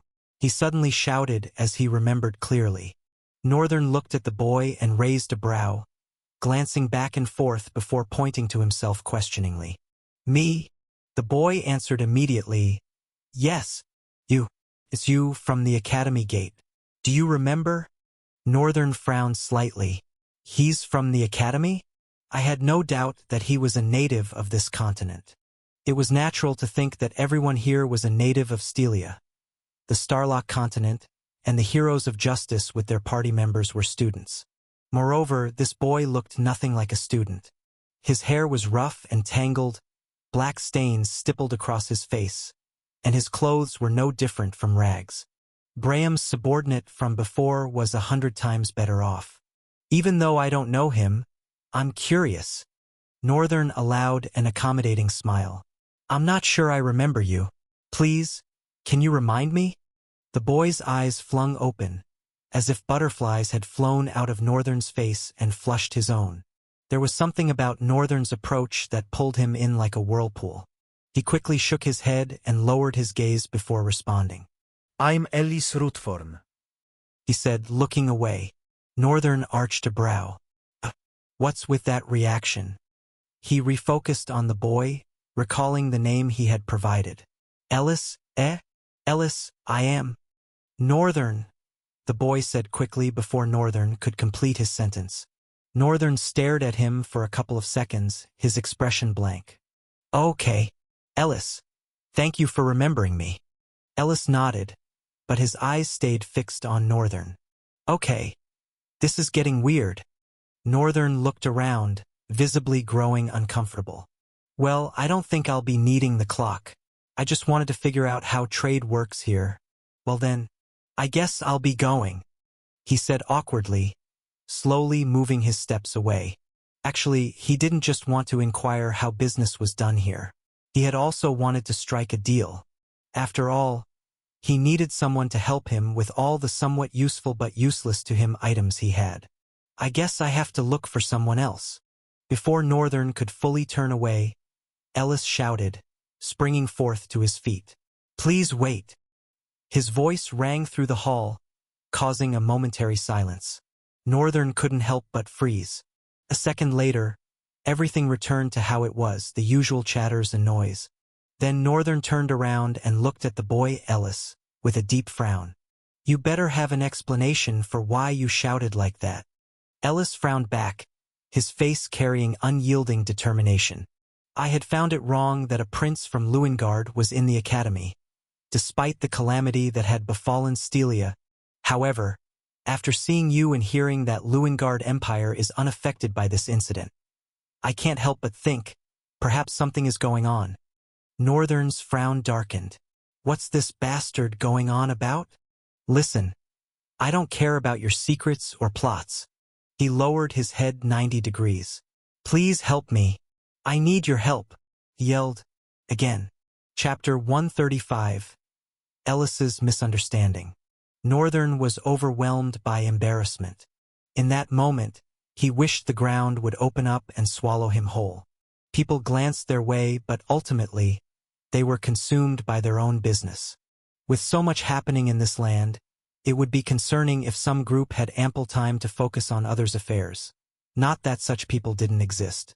"Please get up," Northern requested firmly inside. If he didn't respond, Ellis would likely remain in that awkward position. The poor guy glanced at Northern's face before straightening his back. For a couple of seconds, they stared at each other. Then Northern spoke first. "If it's okay with you, can we have this conversation somewhere else? I'm not very comfortable here." He looked around and returned his eyes to Ellis. "Right, of course." Ellis quickly and roughly packed his things aside and stood upright before Northern, brimming with excitement. "I'm not comfortable with his enthusiasm." "What the hell?" Northern thought, worried. But he discarded those thoughts and asked, "Do you know a place where we can talk?" "Of course, please follow me," Ellis said and immediately set into motion. Northern followed but spared a quick, worried glance at the haphazard state of Ellis's things. "Aren't you worried about your merchandise? Won't they get stolen?" Ellis responded sharply as he led the way. "These things are useless. Even if they do, it wouldn't matter." A broad smile adorned his face. "With your help, I'll finally be free from those bastards." His excitement brimmed once again as he clenched his fist. They walked into another hall, opposite the one that had led Northern to the meeting hall. This one was filled with more people, all of them in ragged clothing and makeshift armors like the ones Ellis had been selling. A pungent, displeasing odor filled the air, causing Northern to wrinkle his nose the moment he entered. Plus, the hall was quite narrow and dark, making it a terrible place to breathe, let alone live. There were doors to the left and right, which Northern suspected were rooms. They immediately triggered his memory of when he had woken up, and he remembered how the hall there had been. But that was in far better condition than this place. It was as if no one lived there. While this place, Northern could note some things that set this place apart. It was quite evident in how people dressed here. There was no one in brilliant-looking armor. Different people, children even, were roaming to and fro in the hallway. Some were seated on the ground with sorrow etched across their features. They made walking through the hall quite difficult. Eventually, Ellis opened a door and entered a room. The room was dark until Ellis walked towards a spot instinctively, and a dim light appeared a few seconds later, casting a warm, slight glow throughout the interior. Ellis's humble abode humbled Northern. All he had was a bed and a table. Even Northern's living condition before becoming War General Northern was way better. "You can sit down," Ellis said, pointing Northern to his mattress. If it could be called a mattress. Northern gulped and looked at the blackened bed with a horrifying expression. He had probably slept on it with an extremely dirty body. Do they even bathe in this place? It wasn't to despise them. In fact, he understood best since he had been in a worse situation. But he couldn't bring himself to sit on the bed, knowing this guy may not have bathed in 6 months. He gulped and looked at Ellis, a frown dawning on his face. "Until I know what it is you want, I don't think there's any reason for me to be friendly with you." It was a front, but it was also true and Northern's best excuse for not having to sit down. Besides, he was very serious about what he had said. Ellis stared blankly for a second, then nodded with a sad smile. "I understand." "First of all," Northern started immediately, "what is this thing about the Lewingard Empire you keep talking about? I remember now, there was a guy pestering me when we were about to enter the academy. He mentioned something like Lewingard Empire then, too." Northern's face creased with a more acute, inquisitive frown. I understand that you are very suspicious of me," Ellis said. "Not everyone is aware of the Lewingard royal family's distinctive features." Northern scrunched up his eyes and raised his head a bit. "You're still not making any sense to me. What features?" Ellis's facial expression contorted into a tiny frown as he stared keenly at Northern. "What, you don't know? The white hair, exactly like yours, although yours seems to have lost its pristine whiteness, but I'm sure with thorough washing, it would be as white as snow. Northern arched a brow. What about my white hair? Ellis's expression fully contorted into a suspicious and dark frown. What? Are you not a prince of Lewingard? Northern shook his head vehemently. No, I'm no prince. What? Why didn't you say so earlier? When did I ever admit to being one? You made all those assumptions on your own. Ellis was frowning and panting heavily, while Northern frowned but maintained a calm, composed posture. A few beats later, Ellis's expression crumpled as his brows drifted upward and lines formed across his forehead. He began pacing around with both arms on his head. Damn it! Damn it! Damn it! I'm so dead. I'm finished. Northern watched him for a few seconds, then asked, What exactly is wrong? He wasn't concerned, in fact, he didn't want to know. Whatever Ellis needed help with sounded like trouble. And trouble was the one thing Northern wasn't ready to get into. However, he still needed to hear more about the Lewingard Empire from this young man. That Northern denied being a prince didn't mean he forgot that he was once one. The night of his birth was still fresh in his mind like yesterday. The broken expression on the white-haired lady's face, those three sisters. Any time he thought about it, his heart felt heavy. And so, unraveling the mystery behind his birth had been one silent goal he looked forward to. If this guy suspected him to be a prince at a glance because of his white hair, then there was something about this Lewingard Empire. Northern needed to know everything. Chapter 136. Ellis's Dilemma. It took an annoying couple of seconds to calm Ellis and make him talk. The boy sat on his bed, head bowed, a horrified frown deftly locked on his face. Anyone could tell Ellis was in a lot of trouble. What's the use of it all? I've even gotten myself in a lot of trouble. Damn. I even left my merchandise. Ellis sprang to his feet, about to hurry outside, but Northern grabbed him by the collar of his shirt and slammed him back onto the bed. I'm not good with words.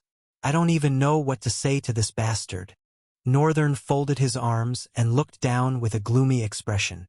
Will you speak now, or shall I leave?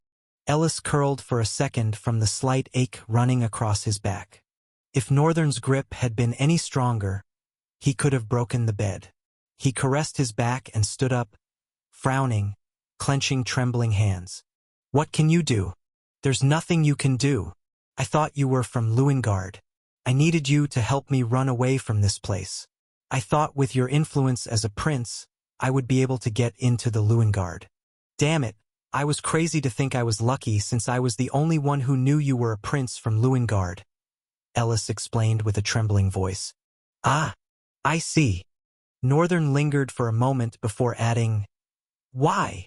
Ellis looked at his face as he spoke again. Why do you want to run away? What's wrong? Ellis sighed and looked down. After hesitating for a few seconds, his voice finally came out. It started like 4 months ago. Northern observed keenly as he continued with trembling shoulders. He gathered a number of us since we had combat useless abilities. He said he had a way for us to earn soul cores. After all, we also needed to get stronger, so that we could unlock more abilities. Maybe we'll end up being useful somehow. Ellis took a breath and continued. He said we would be his arms and legs. He needed us to help him sell things. With some set of rules, we started. His face darkened. Well, it was fair at the beginning. We made a couple of soul cores, and it was all good. But that was only for a month. He bit his lips shakily. After a month, it all ended. His men would force us to sell some mundane things and submit all that we had received, and they wouldn't even give us soul cores as promised. When we refused, they would beat the hell out of us and even seize our ration of meat. Bullying, huh? It existed everywhere. No matter how dire the disaster, there would always exist some nutjobs who would rise for the sole purpose of taking advantage of the weak and bullying them. Then you should have reported them, Northern offered. I'm sure if you report these guys to the party leaders, they'll offer some kind of solution. Ellis's face grew heavy and grim as he lashed out. No way! That's even worse. If we report to the party leaders, then the matter will get out. If it does, then he gets to know about it. Do you think they'll punish someone strong and useful like him? He has an ability that is so valued around here. No one can dispose of him. It will only fall back on us. Northern raised a brow as Ellis shouted, "Quiet down. Your tone is getting annoying." For some reason, chills ran down Ellis's spine. He immediately recomposed himself, lowered his head, and apologized. "I'm sorry. I guess it does make a lot of sense. The party leaders are the strongest set of people picked by the headmaster himself. It would be stupidity to dispose of them just because of some weaklings being bullied." Northern sighed. "As I suspected, it is real trouble. I don't mind messing up with any of the party leaders, but I don't really see the need to. People get bullied every day, whether he interferes or not. It was a constant of life that would never change." As far as things went, Northern wasn't even aware of their abilities, although he was quite confident in his ability. Worst came to worst, Night Terror would finish it. He could also materialize Kaal's soul onto himself and decimate them all or use chaos. There were several options to end the fight. Really, so he wasn't scared of any of them. But he was going to go about things the easiest route, a path that would certify his individualistic growth and the growth of his skill. He also looked forward to putting the formless attribute to use. To put it simply, Northern was in a way looking forward to fights. At the same time, he was very careful. And most importantly, he wasn't about to do anything for free. Northern closed and opened his eyes. "I can help." Ellis gritted his teeth and looked away, clenching his fist. "You can't. You don't know him. He's very strong. Even amongst other leaders, not more than 3 can defeat him." Northern exhaled, and immediately, the atmosphere became ridden with a tight tension. Ellis felt like his body became heavy. All of a sudden, it became a lot of work to keep standing. He tried to look into Northern's eyes, but horror gripped him by the heart. Everywhere was immersed in shadowy blackness, and behind Northern's shimmering blue eyes were 2 pairs of crimson gazes, piercing out. Ellis's facial features broke apart as sweat gathered on his face, and his legs trembled. Northern then breathed again. Everything was gone. The darkness, the monstrous glare, as though it had never happened. What was that?" Ellis stammered. A little smile curved a corner of Northern's lips. "Since you are so sure that no one can defeat this leader of yours, I figured I'd show you a glimpse of my ability." An unbelieving frown broke out on Ellis's face. "Seriously? That was you? Those eyes, those monstrous eyes. I felt like I would be swallowed by the darkness." Northern chuckled evilly. "It's good that you know the feeling of dread. That way you can tell how dreadful I am." He closed his eyes for a moment before speaking. "So, I'll tell you one last time, Ellis. I can help you." Ellis's eyes glistened. However, the joy in them was killed a second later as Northern's face became dark with a stern frown. "But why should I?" Chapter 137. Another Night Terror? Nah, no way. Northern folded his arms. His eyes locked on Ellis's faltering gaze. What do you mean? What do you mean why? It's injustice. If you can help, shouldn't you?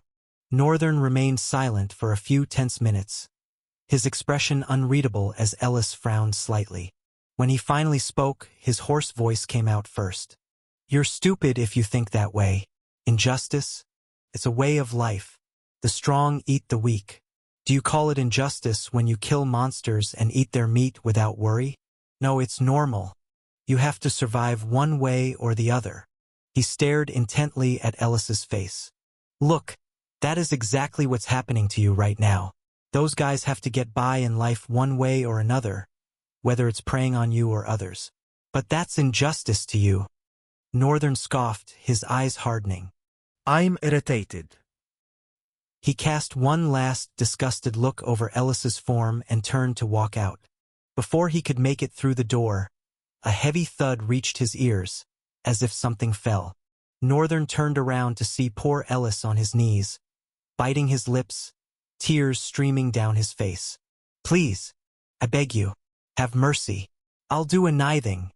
he sobbed, his tone quaking. Northern's heart wavered a bit, but he was more logical than emotional. Even as the guy broke down begging, he focused more on the "I'll do anything" part than having mercy. I thought I was compassionate. What's happening to me? For a moment, Northern was afraid of what he was becoming. This emptiness he sometimes felt was becoming concerning. First, it happened with Mr. Fluffy. If he didn't deliberately caution himself, he wouldn't have minded killing the beast. And now, he didn't mind leaving this guy to his troubles. He had a fundamental belief that Ellis would live through it eventually. It was his own story.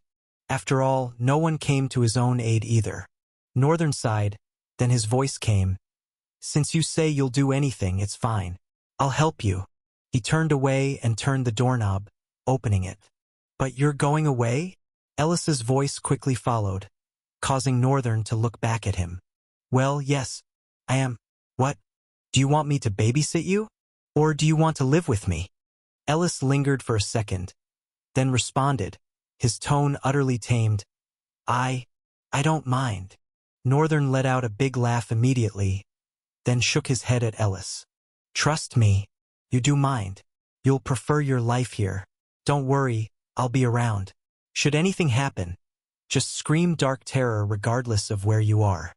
He waved and went off, slamming the door behind him. Ellis collapsed into a sitting position and stared blankly for a few seconds. Then he bowed his head into his hands, as if to scream, but didn't.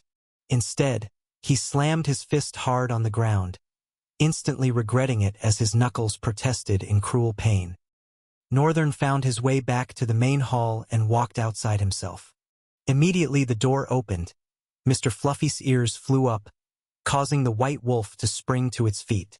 Its eyes glistened as Northern descended the stairs, and the moment his feet touched the last step, the beast dashed at him, dancing around excitedly. Northern patted the wolf with a soft chuckle. "Seriously, what am I going to do with you? It's a nice wolf, isn't it?" Immediately Northern heard the voice. A sharp pressure pierced through the air, causing Northern to scowl and turn swiftly, materializing a dagger that stopped at the person's neck. Lines formed beneath his scowl before his eyes widened in recognition. Raven looked into his face and curved up a corner of her lips. But Northern was still frowning, albeit slightly. "What's funny? Is she toying with me? Was the bloodlust or spiritual release?" Just now, he was not mistaken. He had felt an overwhelming amount of killing intent, sharp as the edge of a sword and directed at him.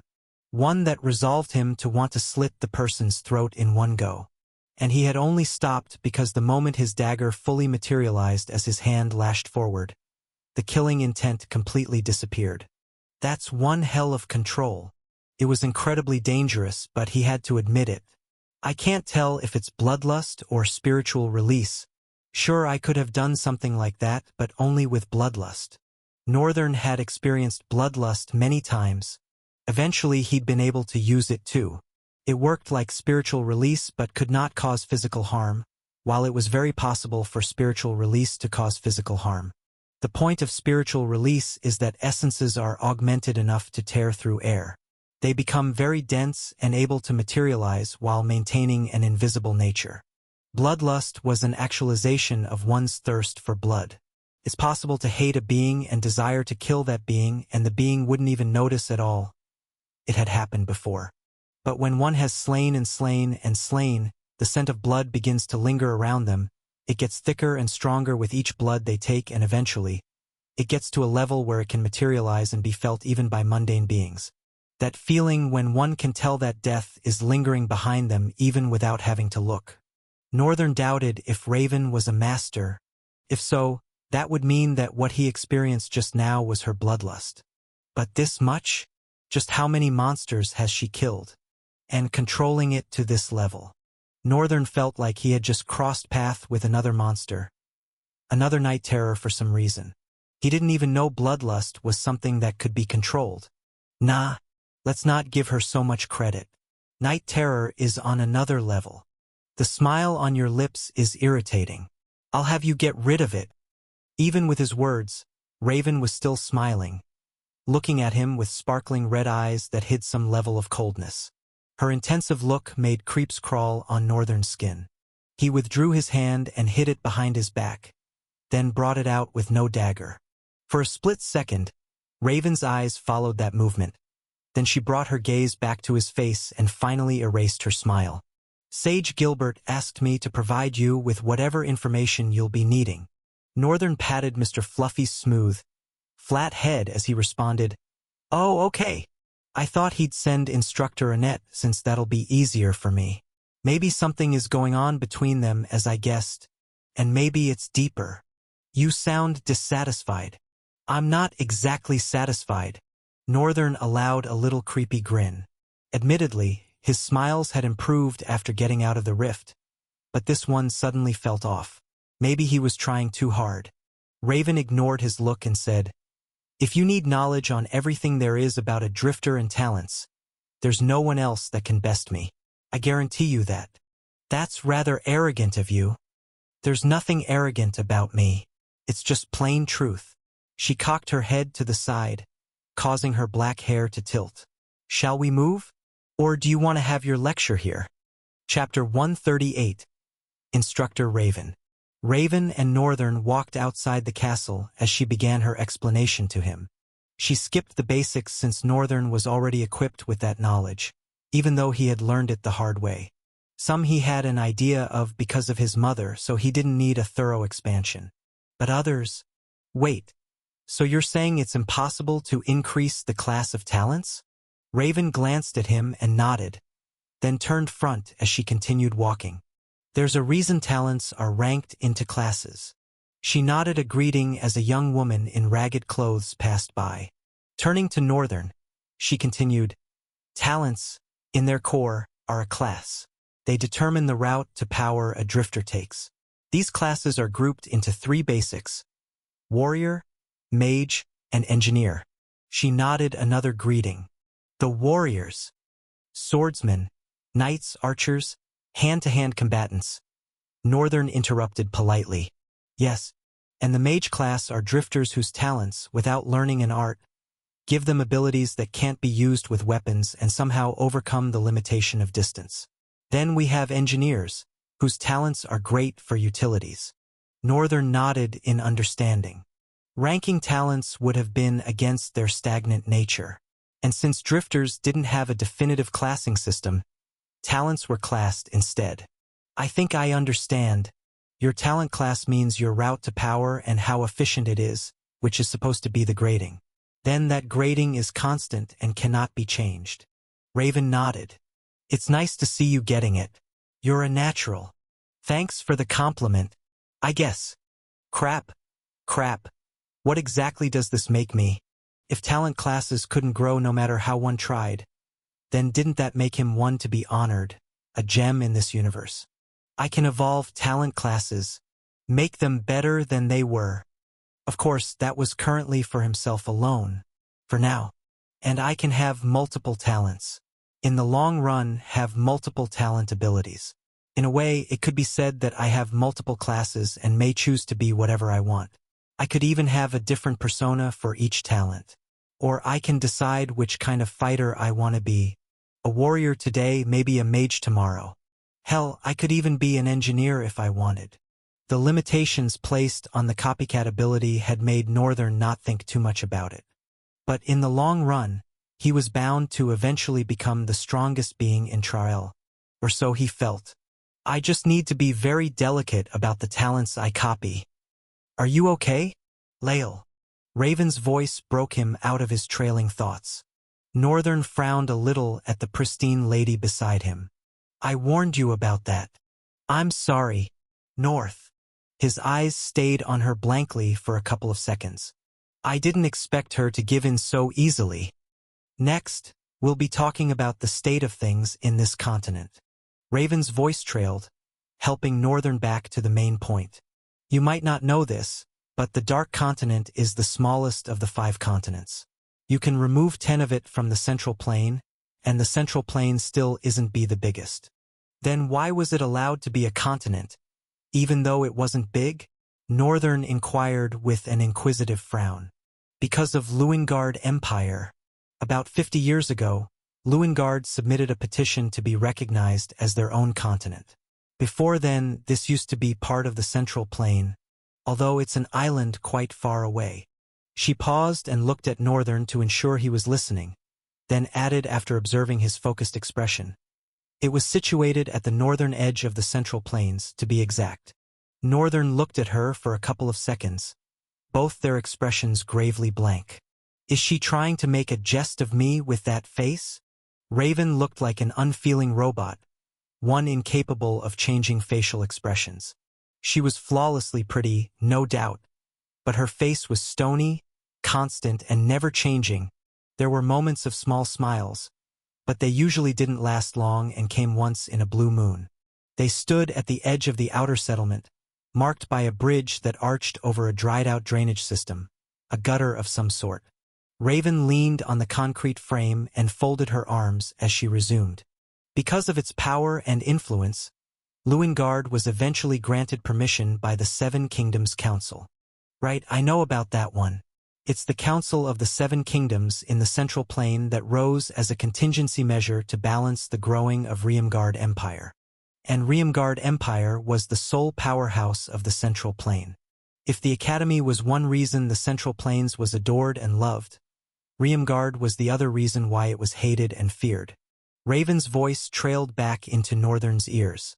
After the permission was granted, two other vassal states emerged. This kingdom Lothelowin and the Sand Nation of Sloria. Northern could roughly guess. Sand Nation, they're probably situated around the desert. Now, we don't know much, but we know that two nations were heavily affected by this disaster, Lothelowin and Sloria. However, Sloria is doing quite well since they depend on Luingard for everything. Food, clothes, weapons, everything gets shipped to them. But it's not as though they're in a much better condition. Their kingdom was ravaged too, and all that exists there is a stronghold of drifters that holds things together. I do think they have more drifters there than non-drifters. I see. Raven, I have a question. She loomed into Northern's eyes coldly and answered, Ask. Why didn't Sloria or the people from Lothelowin just move to Luingard? You said they were unaffected by the disaster.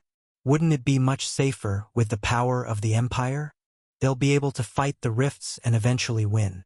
Raven shook her head somberly, lingering before she responded.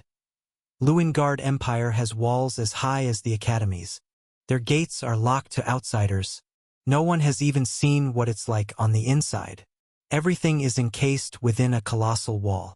Northern nodded as her words sank in. Now I understand why Ellis needed my influence, thinking I was a prince from Luingard.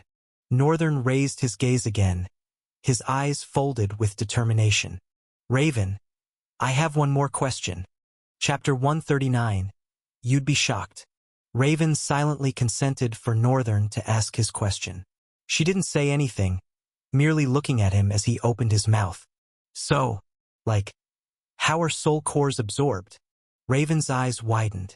For an expressionless being like her, this moment was priceless, deserving a space on a trophy shelf. Northern had managed to surprise her. A moment later, though, her widened eyes crumpled into a deep frown that made her crimson eyes radiate a deadly glow. Are you joking with me?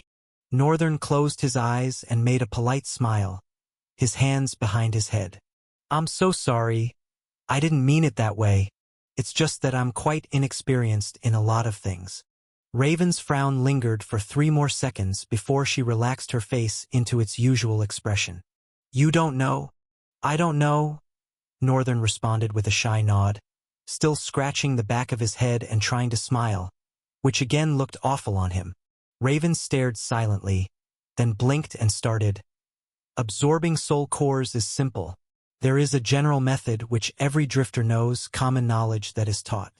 However, several clans and nobles have managed to develop more potent methods, each fashioned to fit their body formation, battle style, and soul properties.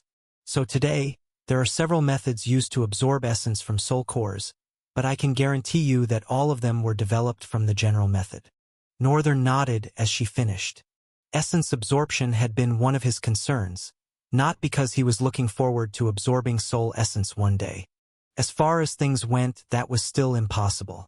But if there existed a slight way to increase the amount of void essence in his soul, it's just a presumption. I shouldn't expect too much from it. Northern discarded the thoughts and looked at Raven, as silvery voice rang. Can I continue my lectures now? He nodded to her with a stern facial expression, that of a student ready to devour every bit of knowledge their teacher had to offer. Raven continued, because Sloria and Lewengard act as though this disaster is none of their concern. Her facial lines creased into a scowl. The people of Lothellowen suffered the most damage and couldn't survive much. Their population was heavily affected. That's strange, though. Weren't Lothellowen supposed to be a vassal state of Lewengard too? You said that earlier. Raven raised a corner of her lips. Nice. He pays attention to details. The slight smirk disappeared before it could be noticed. Before the disaster, the king of Lothellowen was already defying the empire and wanted to cut alliances with them. Northern raised a brow. Isn't that stupid? In a continent of only 3, they want to break away from the lordship of the strongest. Won't that lead to their ruin?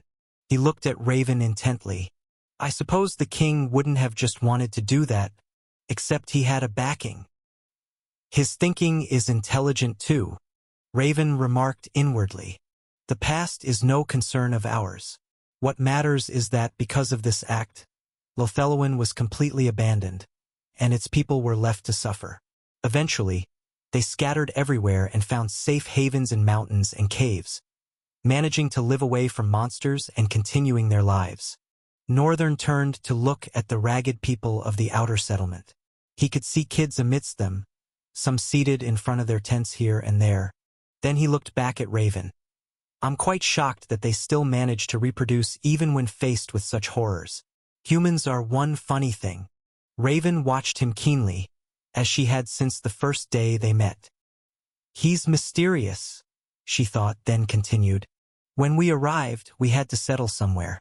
Going to the caves seemed like the best option, but it would have been a stupid idea. Because of the mentality ingrained, right? Northern continued, causing Raven to raise her eyes. If you had chosen to live with the native people and accepted their way of life, it would have been hard to leave or make the students leave. They probably have weak mentalities and are only thinking about survival. That would have offered them the best thing they were looking for: safety and comfort.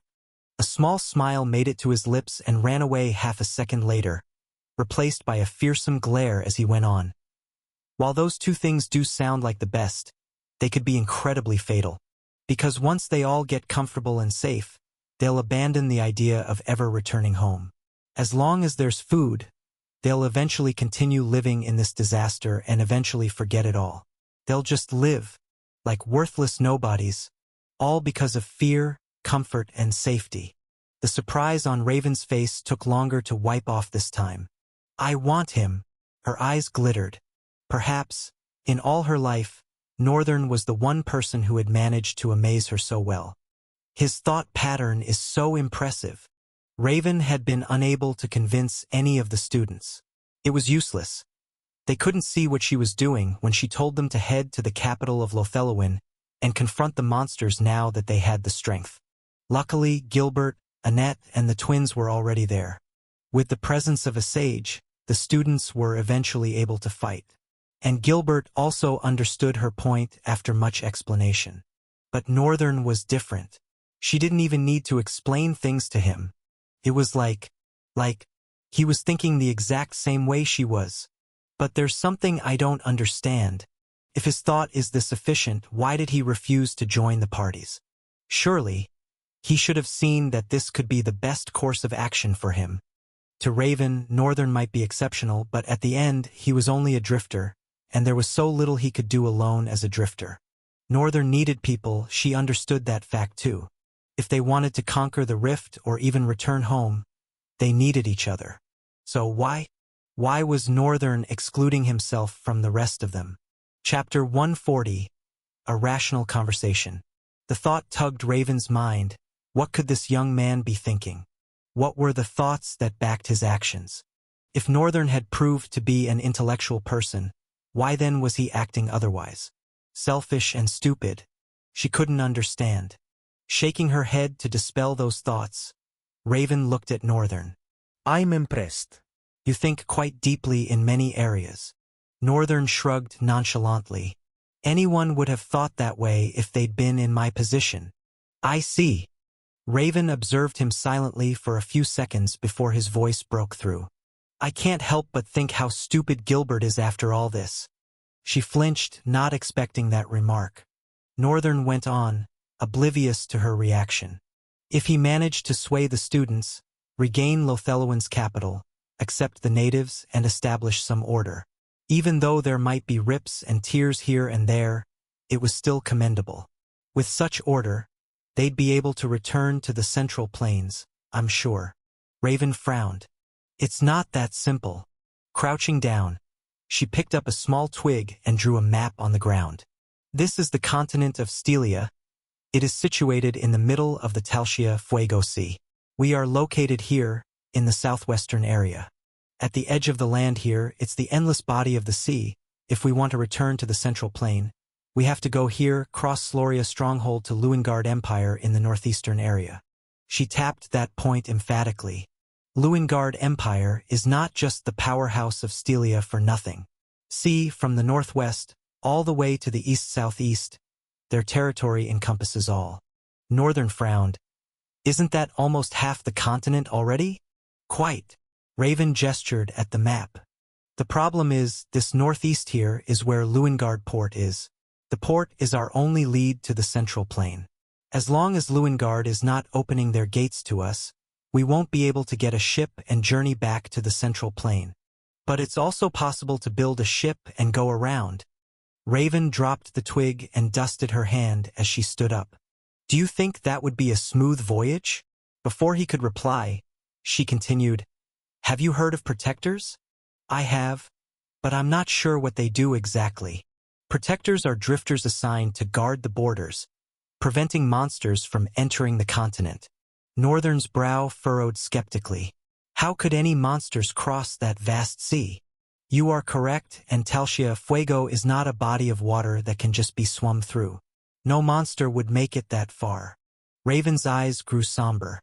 But the protectors exist because monsters keep appearing at Astrione's borders. By being an avid reader of books and being up to date with newspapers, Northern sort of knew the kingdoms in the Central Plain. Astrione's was one of them, and was a particularly large city of trade just as Riemgard Empire. They also held a large seaport that led directly to Luingard in Starlock Continent and routed also to other continents. They were other countries that had seaport, but Astrione's was the city of trade for some reason. Even Riemgard didn't hold a candle to them. In trade, that is. Where are the monsters coming from then? He asked, seeking answers in Raven's eyes, though he already suspected the truth. I believe there is a rift in the sea itself. Northern's frown deepened. A rift in the sea? It's exactly what I thought too. There was no other plausible explanation. But it was also unrealistic because it has never been recorded in history that a rift appeared in the sea. It has also never been recorded in history that 5 rifts appeared at once. The world was slowly changing, and everything was beginning to get uncertain and tremendously dangerous. I see, even if you go to Luingard, the journey to the Central Plain would be a perilous one, but at least there is a good ship that can withstand whatever dangers will come. But building a ship, it can never be as good as those vessels of tidal war that Luingard might possess. Raven nodded solemnly. Correct. Correct. Crazy, I'm almost convinced. But nah, that's just dumb. I mean, why not just focus all your energy on going to the Luingard Empire? You guys are going to go there in the end, are you not? Raven looked at him, then looked around, her gaze plowing through the people as they went on with their various activities. Do you really think they'll feel at home in the Central Plain? Northern arched a brow and turned his head, for a moment trying to look at what Raven was seeing as she stared at them and talked. He turned his head back toward her. Feeling at home is a luxury. There, they'll have food, better clothes, and living conditions than this place where death lurks around every corner. At least there, they can truly live in peace. And what of this place? Raven pressed. What becomes of it? Luingard Empire will eventually deal with it. Raven frowned. What do you mean? How can you be sure? They've neglected the state of the continent for nearly 30 years. Which is strange. If they are an empire, they have the power and might to close down these rifts, yet they have not moved a bit. No matter how nonchalant a nation may be, they can't just leave destruction lurking around their borders. These monsters are not predictable, and an amazingly sad fact is that they have a vicious gene of adaptation. They could tear down even tall walls in order to reach their prey. Except the Emperor of Luengard is stupid. It makes no sense that they are blatantly ignoring the existence of this monsters just because they are defended from it. Raven slightly narrowed her eyes. You are implying? A gleam entered Northern's eyes. They have something to gain from it,